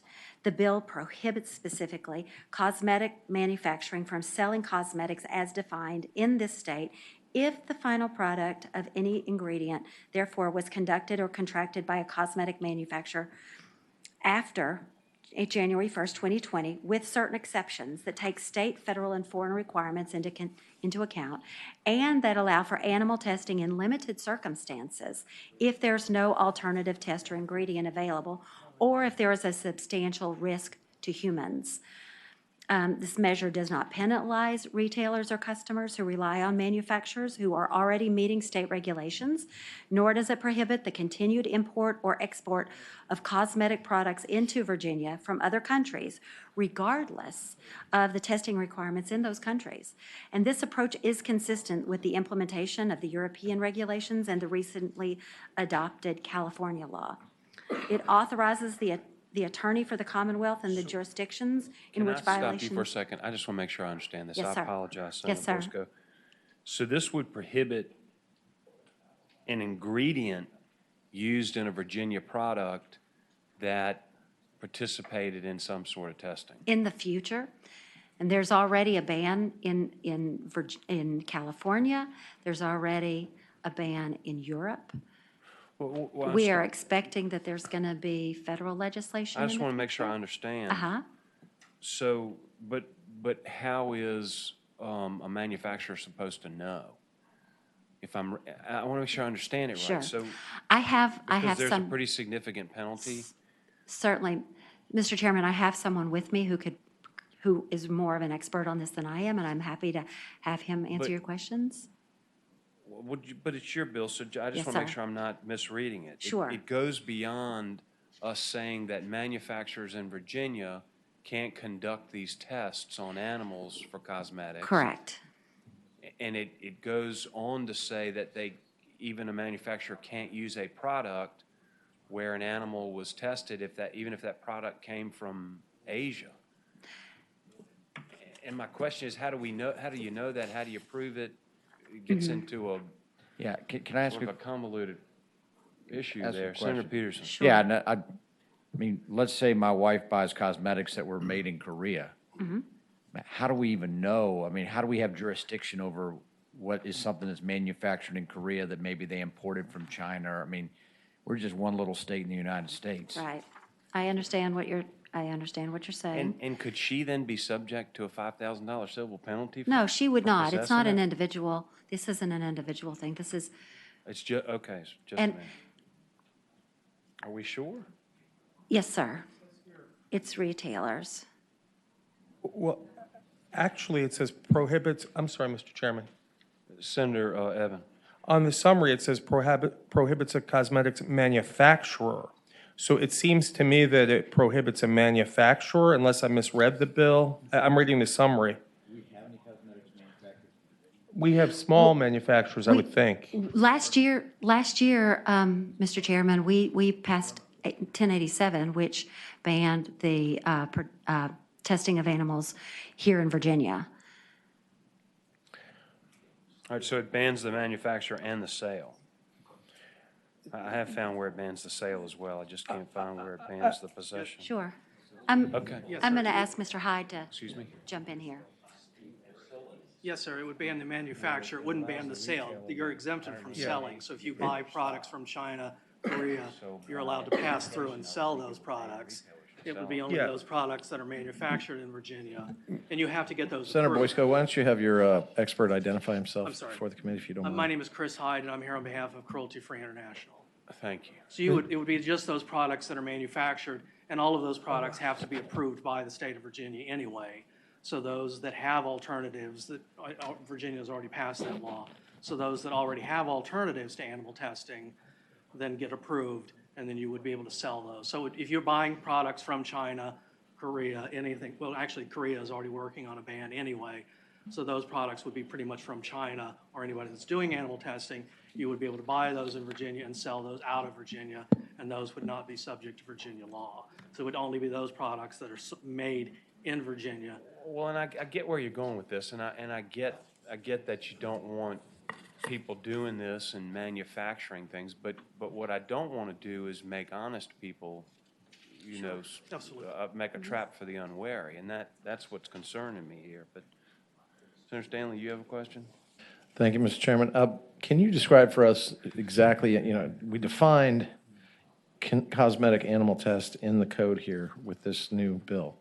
Can you describe to this committee exactly what they do to these animals with regard to this testing that makes it so egregious, and why we should ban it and not import cosmetics from any company that does this kind of egregious testing? Yeah, do you want to? I mean, there's a variety. The amazing thing is the FDA right now does not even require animal testing. So, but a lot of the products they'll do is they'll shave the skin off of rabbits and they'll rub the compounds, not necessarily the final product. It is the compounds that go into making of those cosmetics. They'll rub the chemicals into the skin. They'll put it into the eyes of the animals to see if the compounds that make up the final. And these are compounds that we've had for many years. We know the ingredients that are already sitting in databases. Specifically, they put them directly into the eyes, which affect their vision Yeah, and can permanently blind and the deliver eyes, burn pain. them. Because if if you shoot, perfume into the eyes, if you accidentally get, mascara into the eyes or into the skin, they want to see how it reacts. And we've already got the alternatives to those. These are alternatives that we have known for 50 years. Okay, Mr. Chairman.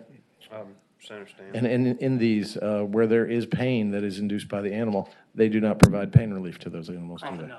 Oh, my God. It's not worth it for them financially to do that. Thank you, Mr. Chairman. And then they dispose of these animals. Then they'll dispose of them. Mr. Chair. Senator Peters. I want to look at the definition of cosmetics manufacturer in the bill. It says cosmetics manufacturer means any person whose name appears on the label of a cosmetic product pursuant to the requirements of 21 CFR 701.12. We're going after the Kardashians. So, I mean, any person whose name appears on a label, that could be Eve Arden or Out of order, but that was funny, so I'll let it. yeah. I guess my question is, my wife did sort of a side business while she was home, selling cosmetics. And again, you're saying anyone whose name appears on a label, so it doesn't actually have to be manufactured here. I'm not quite sure how we have jurisdiction over some of these people. I agree. I mean, this is a very broad statute, and I'm not, I don't see how we even have a limitation on, it would basically be any product that flows through the commerce of the Commonwealth. Right. Practically. If you're looking at how you're collecting the ingredients to put into the final product. I know that, but there's a whole concept in law called jurisdiction, which says I actually have to have a nexus before I can penalize you. And if my wife is a distributor of products and maybe she's getting let off in cuffs someday because I voted for this bill, you need to show me how this is related to an activity happening in the Commonwealth. Don't tell me about, I understand that torturing animals is a bad idea, and we all voted for that, but this is a commercial activity. How is this occurring in the Commonwealth? What are we trying to prohibit in the Commonwealth? Well, that's, and I can get you that answer, but I can't get you that answer at the moment for that specific on the combining of it and the combining of the chemicals, if it's a homemade product. Well, but to Senator Peterson's point, and he makes a really good point, would this not violate the Commerce Clause? That was going to be the supremacy clause. It's this The is passed. supremacy clause, Yeah. Well, if it's federal legislation, we don't need it. But if it isn't, and you are trying to restrict the use of products that flow through the global stream of commerce, I don't see how Virginia can do that. We can say we're not going to manufacture here, but I don't know how we go beyond that. And I agree with Senator Peterson on that. It just goes way too far, in my opinion. But I'm just one. Any other questions of the patron? Yeah. Senator Boysko, do you have anybody that would like to speak on your behalf other than your expert? Not to that specific issue. Yes, sir, I do.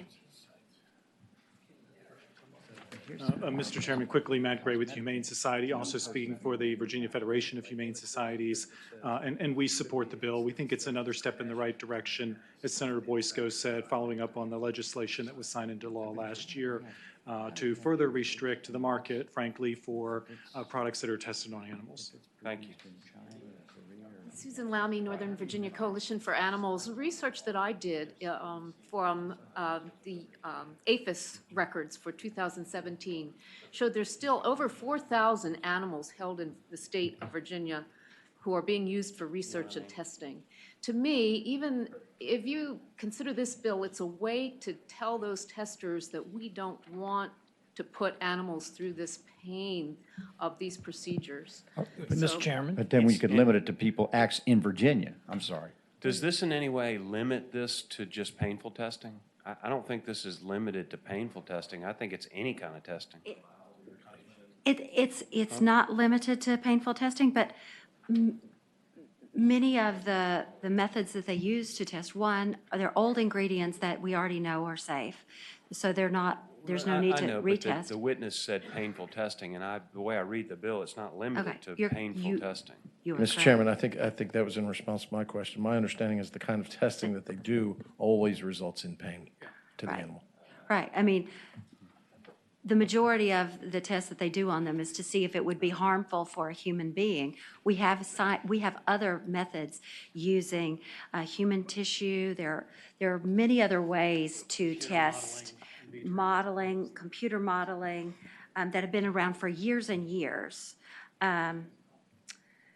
It is only new animal testing that would be impacted. So prior enactment testing would not be considered a breach. So a product like Mary Kay, for instance, if Senator Peterson's wife was selling Mary Kay, that's in the past. This is towards future. I understand. So I wanted to understand. And another thing that I wanted to bring up is when we banned the use of fluorocarbons, aerosols, we had similar language where we banned that in Virginia. My understanding is, I haven't done that research, but that's my understanding. So there is some precedent for trying to phase out a practice or a product in this manner, and that's the spirit that this is being presented with. I'm going to let you finish up, but since we asked for proponents, I'd like to give the opponents a chance if they'd like to speak as well, if there are any. Okay, would you like to finish up? Then? Sure. I will tell you that I have had a very brief conversation with the manufacturers. They have some very minor technical concerns. We have agreed that we will work on them if we can move the bill forward. If you have other specific questions and want me to get more information for you, which it sounds like you might, I'm happy to address them. But this is already happening in other areas. This would pull us into, being a leader in saying that we are cruelty-free, which I think is a good thing, and I think most people want. And I appreciate you considering it. If there Mr. are Chair. any questions? Can I make a friendly? Senator Peterson. I'll make a friendly line amendment to line 40, which defines cosmetics manufacturer means any person whose name appears on the label of a cosmetic product pursuant to the requirements of 21 CFR 701.12 and produces said product in the Commonwealth. In other words, it would have to be a Virginia-based manufacturer. Otherwise, I simply don't see how we would have jurisdiction over a foreign manufacturer. But my only question to you would be, how are they going to So we putting them in the position where they've got to track down any ingredient and get some sort of certification from, I get where you're going, Yeah. it seems to me to be an untenable position. And I understand you may not like the bill anyway, but my thing is we have to at least limit this to Virginia companies. I don't think, again, we can go outside of our state and, tell companies they can't sell into this state, for example. Why don't you just say you can't do animal testing on for cosmetic purposes in Virginia? Well, that's effectively what I we think we would do. did that last year. Well, that was painful testing, that's different. No, we had two different bills. So Senator Stanley had one that was painful testing in labs on universities, right? Great bill. And then it was a great bill. I was very much a fan of it, voted for it. Now it's a law. And I know. And then we had the bill that I carried that was let's see, Mandated alternative.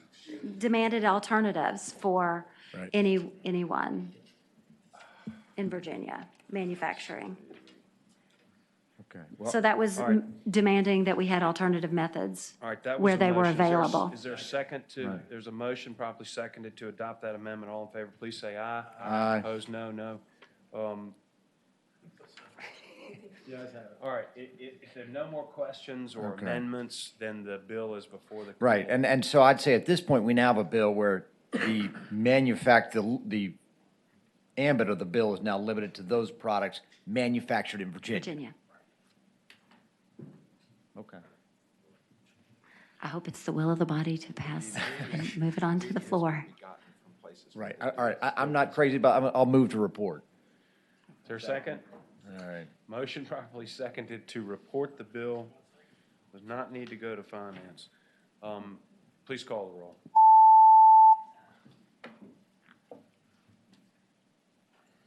Oh, make crepe out of here. 8 ayes, 7 nays. Thank you, Senator Boyce. Thank you. Just sort of, we've got patrons on the committee, but let's do some housekeeping first, which I didn't get to.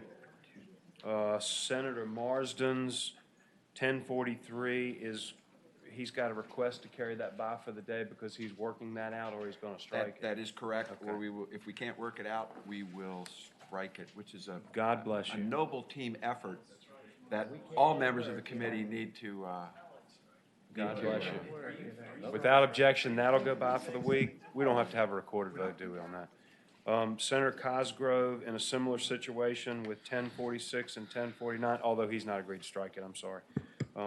Without objection, those two bills will go by for the week. I didn't say you did. You continue to be out of order. Senator McPike, 1462, with the same as Senator Marsden, he's agreed to work that out or strike it. So without objection, that'll go by for the day. And then we only have members left as patrons. Oh, yes, Senator Sturdivant's 1260 needs to be re-referred to the local government committee. Is there a second on that? All in favor, please say aye. Aye. Do we have to have a recorded vote for that?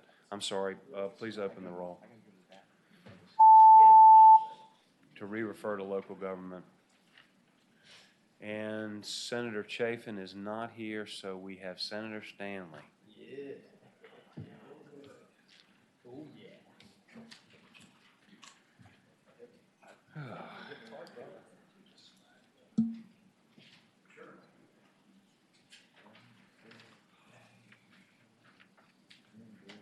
Which bill would you like to take, Senator Oh, Stanley? Mr. Chairman, I figured you'd take these all up in a block so you could kill them. So I wish I let's could. just- I would like to.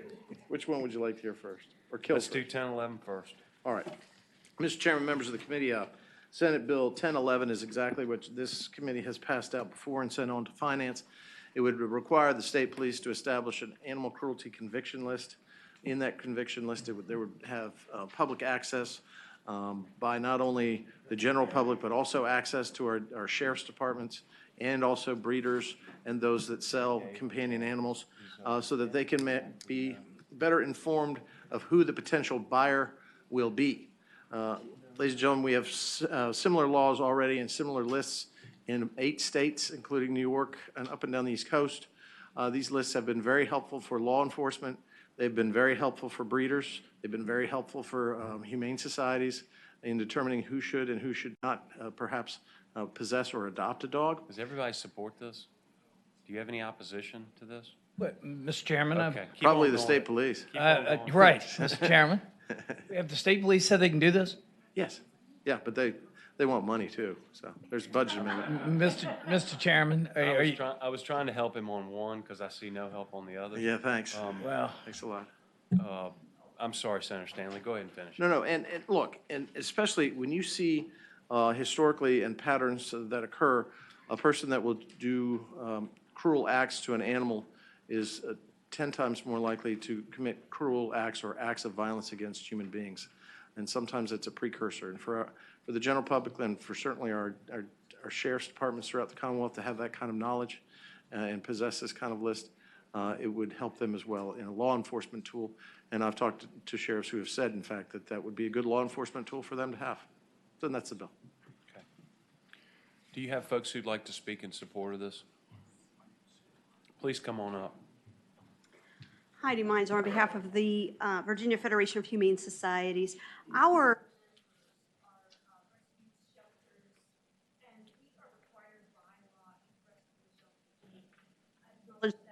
officers and directors, our animal caretakers are not convicted of cruelty, neglect, or abandonment. This law would make it immensely easier on us to be able to check the accuracy of the certifications that we receive, and also to look at adopters and make sure very quickly, do some due diligence and make sure that these animals are not going to go in the wrong hands and be subject to cruel acts. So we urge you to pass this. Thank you. Yes, sir. Good afternoon, Chris Fashini, Mr. Chairman, committee members. My name is Chris Fashini. I represent the Virginia Pet Advocate Alliance. Our group is comprised of pet stores all across Virginia, many in your districts. Most of us are small, independent mom and pop stores. The mission of the VPAA is to help ensure responsible business practices by ensuring our pets, including puppies, are sourced from responsible breeders and then in turn placed in responsible, loving homes. And part of the problem if this list is not established is we have no way of verifying what is a responsible, loving home. We support the Senator's bill. If passed, this would be a great resource, not only for humane societies and breeders, but for the pet industry as well. We all love animals. We all have the same mission, and so I urge you all to support that bill. Thank you.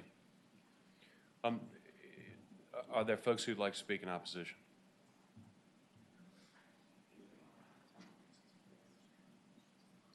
I really love you, Senator Stanley, but I just have to say a few words, okay?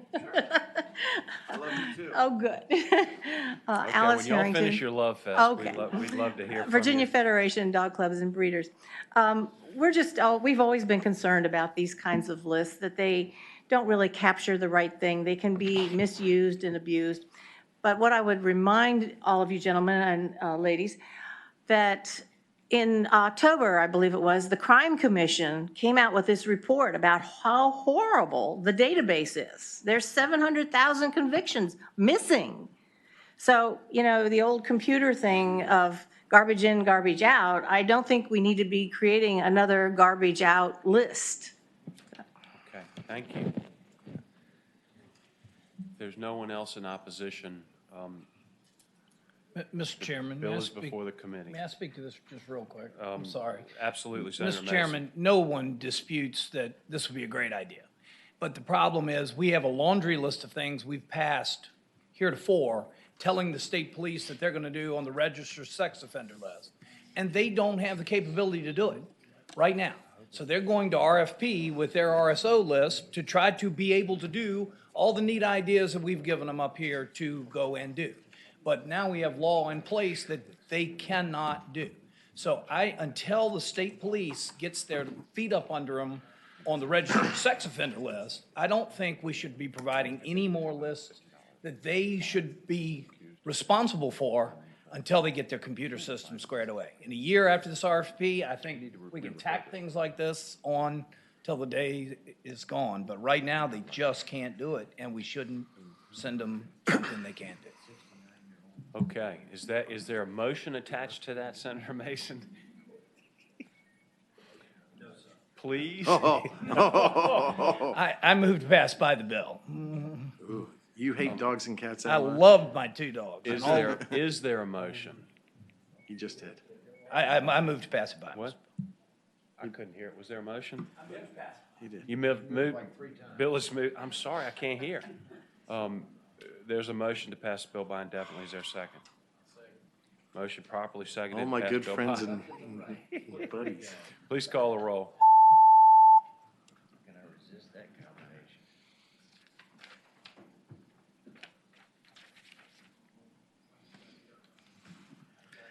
It's going to make my Christmas card list a lot shorter, I can see. 10 ayes, 4 nays. Ugh. One less bill you gotta chase in the house.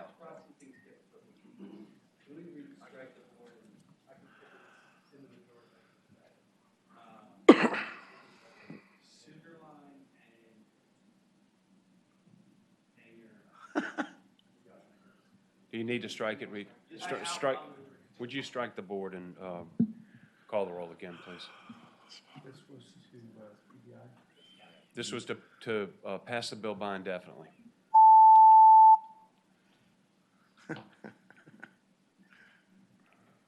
Can we strike the board again? 12 ayes, 3 nays. You're out of order, but you are funny. All right, Senate Bill 1065. They get better as we go along, don't they? Better. Yes, 1065.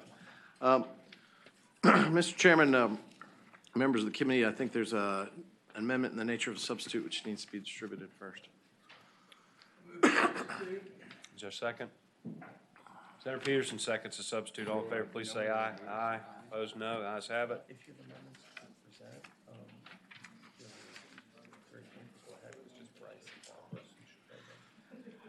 Okay, can I give you? Okay, Adam, you got it.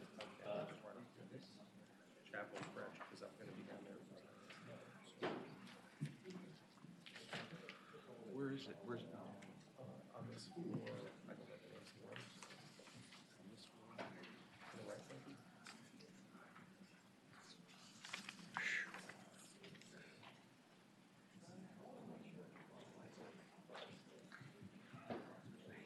I don't see where this got any better by substitute.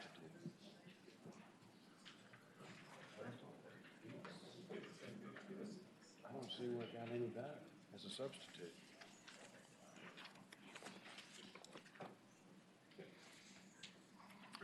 All right, Senator Stanley, please tell us what this bill does. Thank you, Mr. Chairman, members of the committee. Senate Bill 1065, basically as amended before you. I'd ask probably that we move the amendment. It's been adopted. Okay. And basically what we have here is in pet stores, we're seeing these dog lease purchases coming up where someone may not be able to afford a dog, and so they enter into a lease contract where the dog is the collateral. And because the dog is the collateral, the dog is subject to repossession if any payments are missed.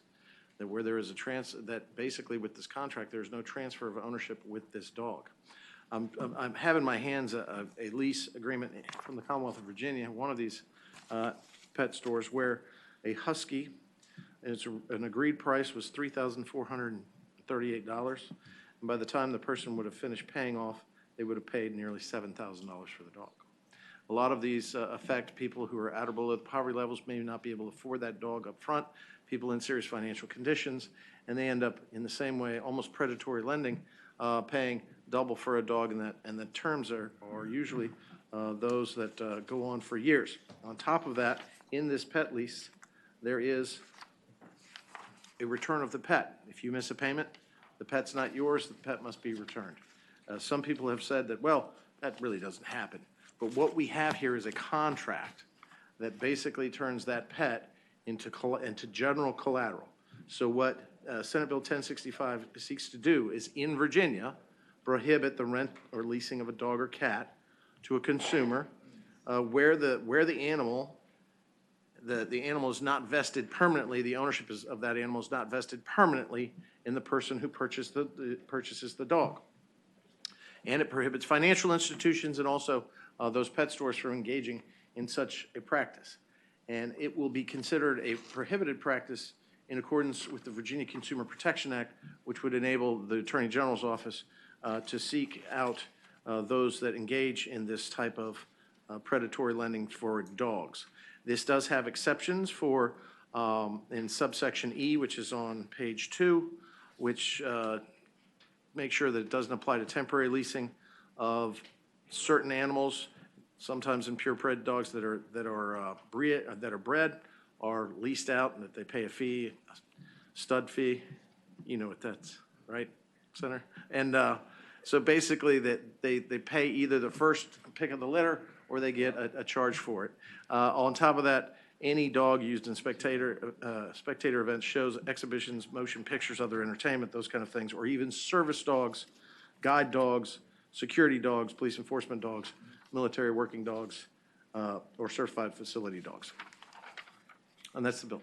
But if a family wants to buy a dog, and they've got to buy a hypoallergenic dog, and that dog costs $3,000 or $4,000, and they can't spend $3,000 or $4,000 up front. And I'm not saying I would finance a dog. I financed a car, and dogs cost more than cars now on some occasions.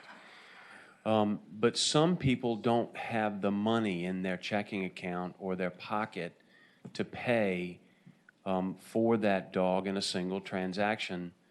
Why do you want to deny them the ability to have a loving member of their family just because you don't want them to finance it? I don't understand that. Mr. Chairman, I'd answer you by saying that kind of loan is not prohibited.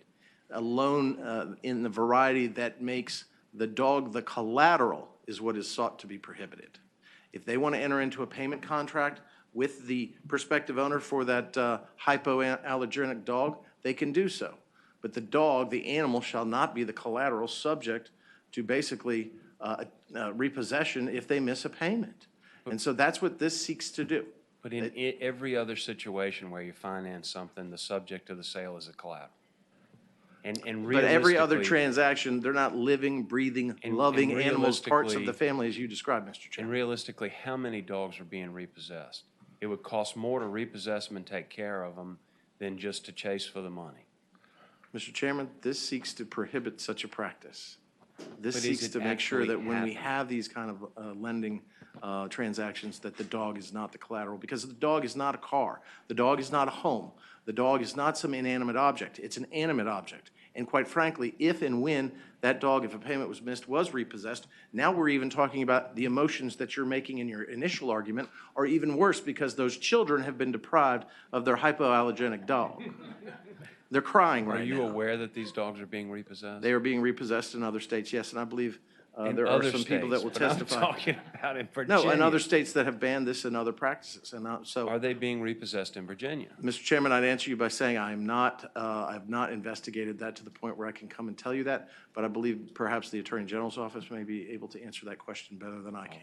Mr. Chairman. But the whole point is they can be repossessed. Senator Chafin. Mr. Chairman, I would ask the patron if it's his goal to keep these dogs from going into indentured servitude or into some form of dog trafficking. Sure. No, Is that what dog you're trying trafficking. to do here? No, it's dog collateral. I mean, it's again, there's a lien on your dog. Think of it that way. What we're trying to do is make sure that this is not, that this is a prohibited practice because ultimately, it can bring a lot of pain to that family if that dog's repossessed. Is there going to be like a secondary bond market for distressed dog securities or?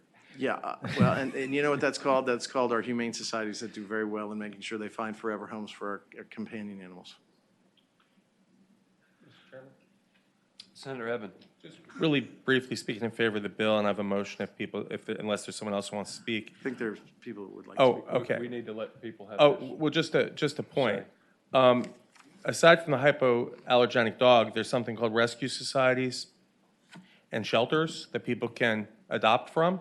So perhaps, and there's also something called credit cards, and they can use a credit card. If they can't get credit and the dogs can be taken away from these little children, these poor little children,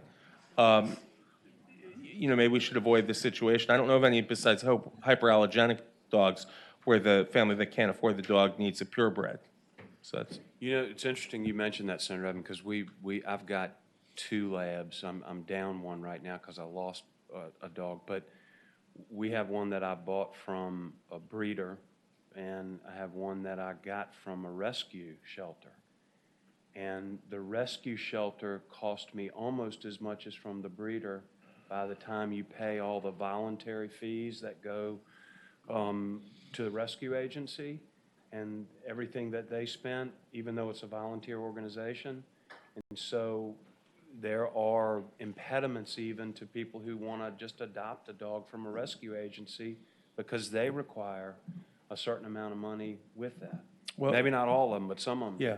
The last thing I'd say is just think about it if your dog was taken away from you now if you're attached to it. I understand. If there are no other questions of the patron, do you have folks who'd like to speak in support? I do. Please come up. Heidi Meinzer with the Virginia Federation of Humane Societies, and I'm also here on behalf of the Humane Society of the United States. This is an issue, and as has already been pointed out, it won't stop financing where ownership has passed completely. But the problem that this bill addresses is the fact that these specific leases and financial arrangements are being used by a handful of folks who are committing predatory acts basically against people who don't know better. I know of one in my day job as an attorney where I helped a woman who purchased an animal for an astronomical price, an animal who had a congenital issue. That animal should have never been bred, should have never been sold, was sold for thousands of dollars, more than you would have charged had she gotten the dog from a responsible breeder right here in Virginia. Had to pay thousands in vet bills to save that animal's life. That animal never made it to her first birthday because of those congenital defects. Where did she not get the dog from Virginia? Virginia pet shop with these types of terms. And then after being broke from the vet bills, had astronomical finance fees and had her credit destroyed. So this goes to a very specific type of lease and finance arrangement that does not need to be done, and it is used specifically by different shops and retailers who are already not using best practices. I think that this is a great bill to be able to address a lot of issues and that will not impact responsible Virginia business people. But to your point, and I don't mean to be argumentative, but if I want to buy a dog and if I want to pay too much for it because I want that dog and I'm willing to pay whatever they want for it, that's my decision. And if the dog has health problems and I'm sympathetic with that, then sometimes that's the luck of the draw. You get a dog with health problems and you take it to the vet and you try to have it cared for and you have to pay for those bills. And that's right, you love them anyway. But I mean, how are we supposed to substitute our judgment for folks out there who want to go buy these animals and they need to use these terms to buy them? I understand that, but it would, and as to the repossession issue, I know of another organization that is actually actively going after with debt in new cases not this pet shop, but another business that is doing that. It is happening, and it is a result of, there are more problems than just the terms of the financing. It gets to the root of a very specific few who need it. Thank you. Yes, sir. Time is up, but that's partially my fault, so please, yeah.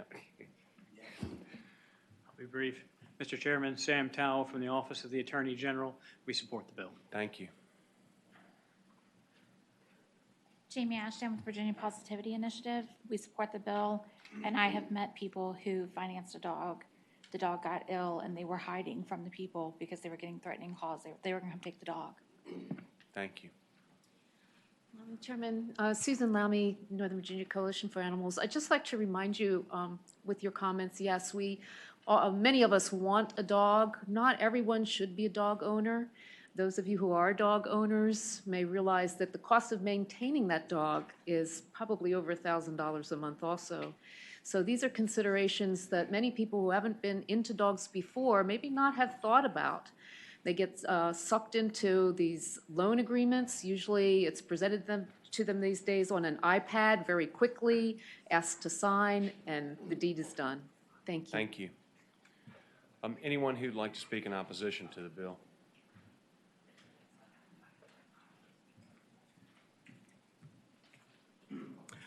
Good afternoon. Chris Fascini again for VPAA, also representing 12 other stores in Virginia that were supposed to be here today that were called off. I'm speaking on their behalf as well. We're unable to support this bill as it's written. We have tried to work with the patron, but due to time constraints, we've been unable to come up with a compromise. We are not totally against the provision of leasing, but we cannot support any financing provision in this bill as it's written, which may be our client's only way to obtain an animal. And who are we to tell them that they can't have the animal that best fits their family? As for repossession, I've been in business for 29 years. It has never happened. Would you say that again, please? As for repossession, I have been in business for 29 years. And in my stores and the finance companies that we have called and we work with, it has never happened. Sir, this is not an issue. I have not known one case. We are not opposed to a ban on repossession, but the true intent of this bill is not about repossession. The true intent of this bill is to limit the pet sales, which will affect our business. It's been tried in other states, not to mention setting a precedent of what a consumer can finance and what they can't finance.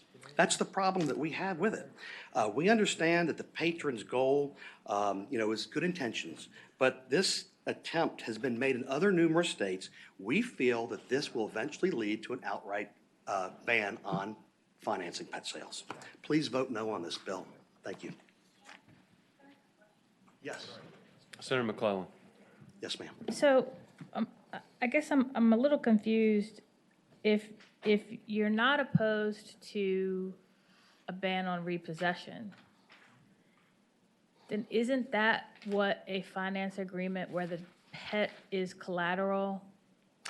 Isn't that what that is? So there's the unsecured and there's a secured. Okay. So we're not opposed to the dog not getting repossessed, but it never happens. The problem we have with the bill, putting any language of financing is, right now, they're not going to come repossess the dog.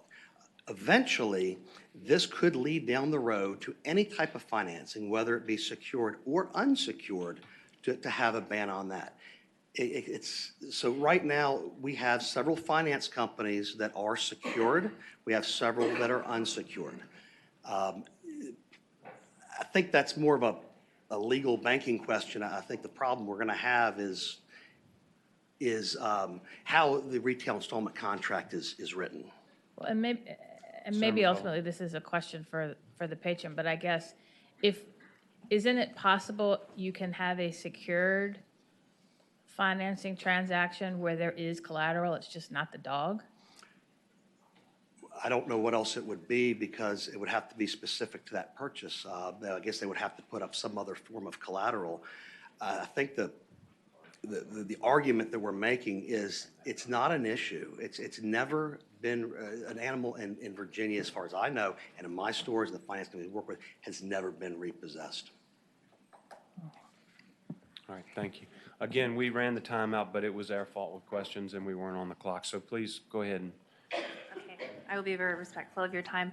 I'm Stephanie. I'm the proud owner of Puppy Love in Roanoke, Virginia. We are a family-owned business. My father, he started his first store in 1979.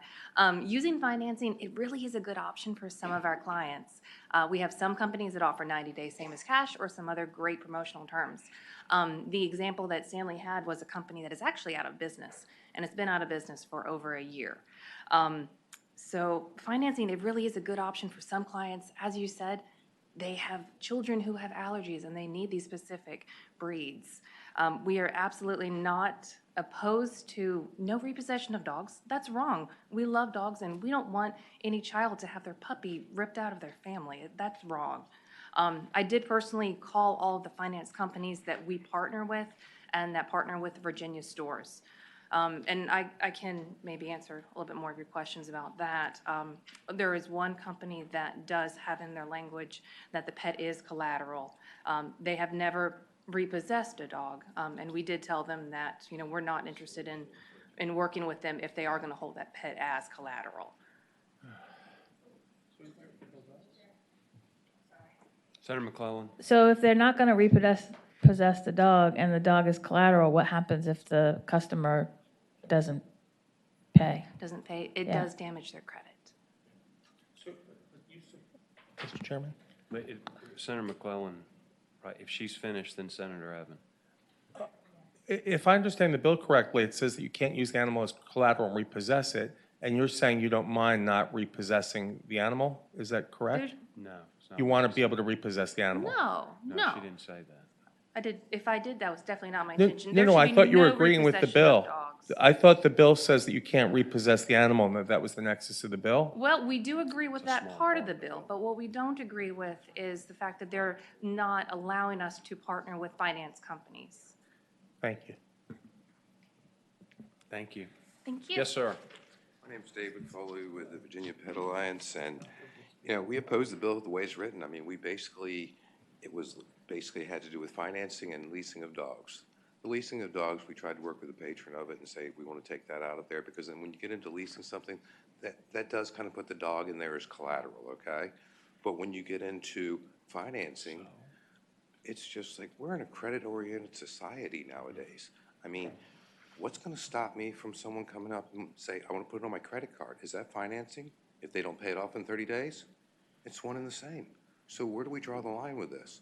And when you get into this predator thing where we put these people in these loans that they can't afford to pay and everything else, look at payday loans. Does that not make the person an indentured servant to the payday company?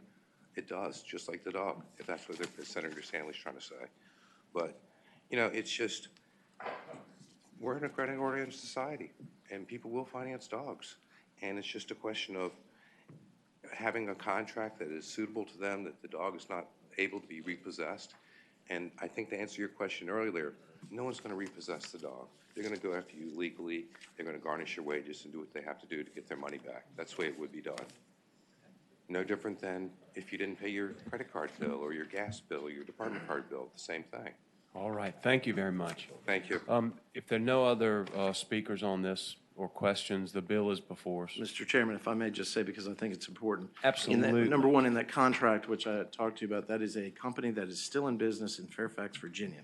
In the contracts which we have seen, the easiest language can be stated. So when they say, we're not going to take your pet, then why have this in the contract? If you are in default, we will take back the pet wherever we find it and peacefully enter any property where the pet may be to do so. We will not breach the peace in the event that we choose to exercise our rights to retake the pet. But after we retake the pet, we hold it free of any rights you may have under the lease, subject to curing, and you will pay our reasonable expenses, including attorney's fees and other things. So it's not even just ending right there with taking the pet back. It's just like taking a car and you're going to pay the attorney's fees, the tow fees, and everything else. So for them to say, we never do it, then don't put it in your contracts. But they're in these contracts. They're in a lot of these contracts, and that's what this bill seems to wants to stop. They want to do financing options that do not use the dog or cat as collateral, then fine. Good with that. Senator Stanley, it seems your bill is a solution in search of a problem. We heard testimony from the gentleman that he's been in business for 28 years, and they've checked with every finance company in Virginia, and a dog has never been repossessed. And I do appreciate your being so passionate about animals. I don't think there's anybody in here who loves dogs more than I do, but it disturbs me when we when we think we're smarter than everybody else out there. It's just not the case, and we've got to let people make their own decisions and use their own judgment and have the same opportunities that you and I might have. That's what troubles me about your bill. You are my friend, and I appreciate the lecture.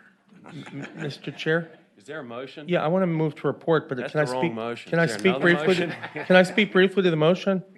Yes, Senator Evans. I I'm think sorry. that the witnesses might have misunderstood. The way I read the bill, and Senator Stanley, you can correct me, you can finance a pet under your bill, you just can't repossess it. Can't use it as collateral. You can't use it as collateral. So this bill just says not as collateral. I know that the chairman feels it never happens. That's not what the bill says. Okay, That's- I'm misreading it, but that's, maybe council could help us. I Could don't council think help that- us? I think this bill doesn't allow you to do a lot of other things, but anyway. Could perhaps council could, He's a land use you lawyer. have What a does he know motion. about reading contracts? yeah, my motion's to pass. Maybe, I'm misreading the bill, or is council able to tell us?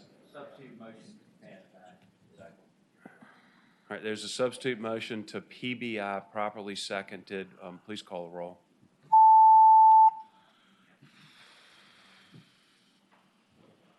I love you guys. 8 ayes, 6 nays. Thank you, Mr. Chairman. I Thank appreciate you, your time and Senator effort. Stanley. Don't you and Senator Evan have another one? I just want you to know that we've taken a vote up here, and we've decided that if you bring another dog bill next year, we're going to buy you a shock collar.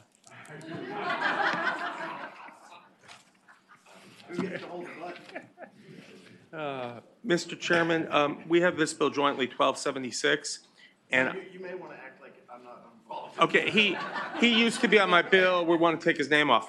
Now, you passed a bill for, or referred it to finance for Senator DeStaff, which was a really good vehicle to do something similar. And I'm hoping that you'll pass this bill as well and hear from our witnesses who've been waiting the whole time. Senate Bill 1276. Yes, 1276. What it does is it says that expanding the current domestic violence felony to include the abuse of an animal and attempt to threaten or coerce a family member. We've had some murders or a murder and some other horrible circumstances that our witnesses can describe. I have some points, but I think you might want to hear from them first.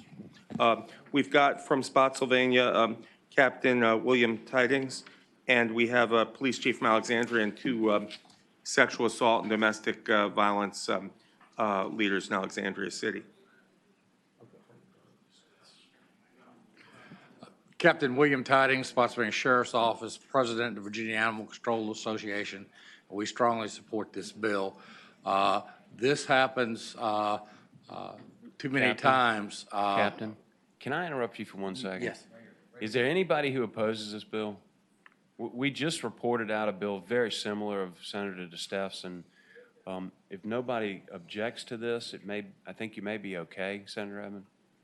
As long as Stanley's bill's name is off of it, we're We fine. can take his name off and, I'm kidding. yeah, that would be fine with me if you were. If if we're gonna nobody wants pass to it, speak we're in good. opposition, then it's appropriate for a motion, but it does need to be re-referred to Senate Finance.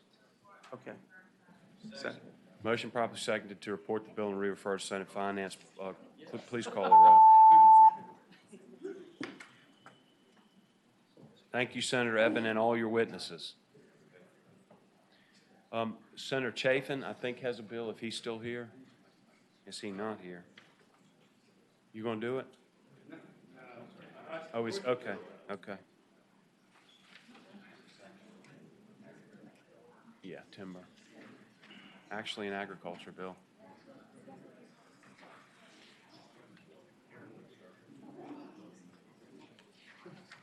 Senator Chafin has Senate Bill 1469.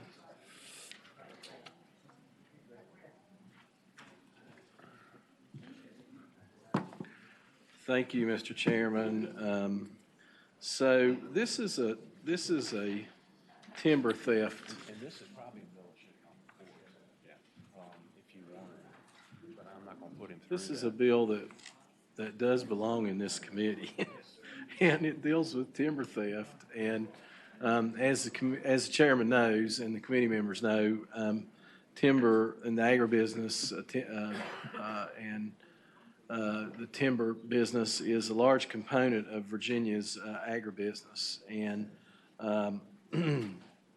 timber, of course, is Senator Chafin, can I ask you a question? Yes, sir. This bill essentially, if I own a tract of timber, if I own 100 acres of timber and I contract with somebody and I don't use a broker typically is the situation would happen, but I contract with an individual to buy that timber. And they come in and they pay me $5,000 out of a $100,000 deal, and they cut 90% of the timber, and they leave 10% standing.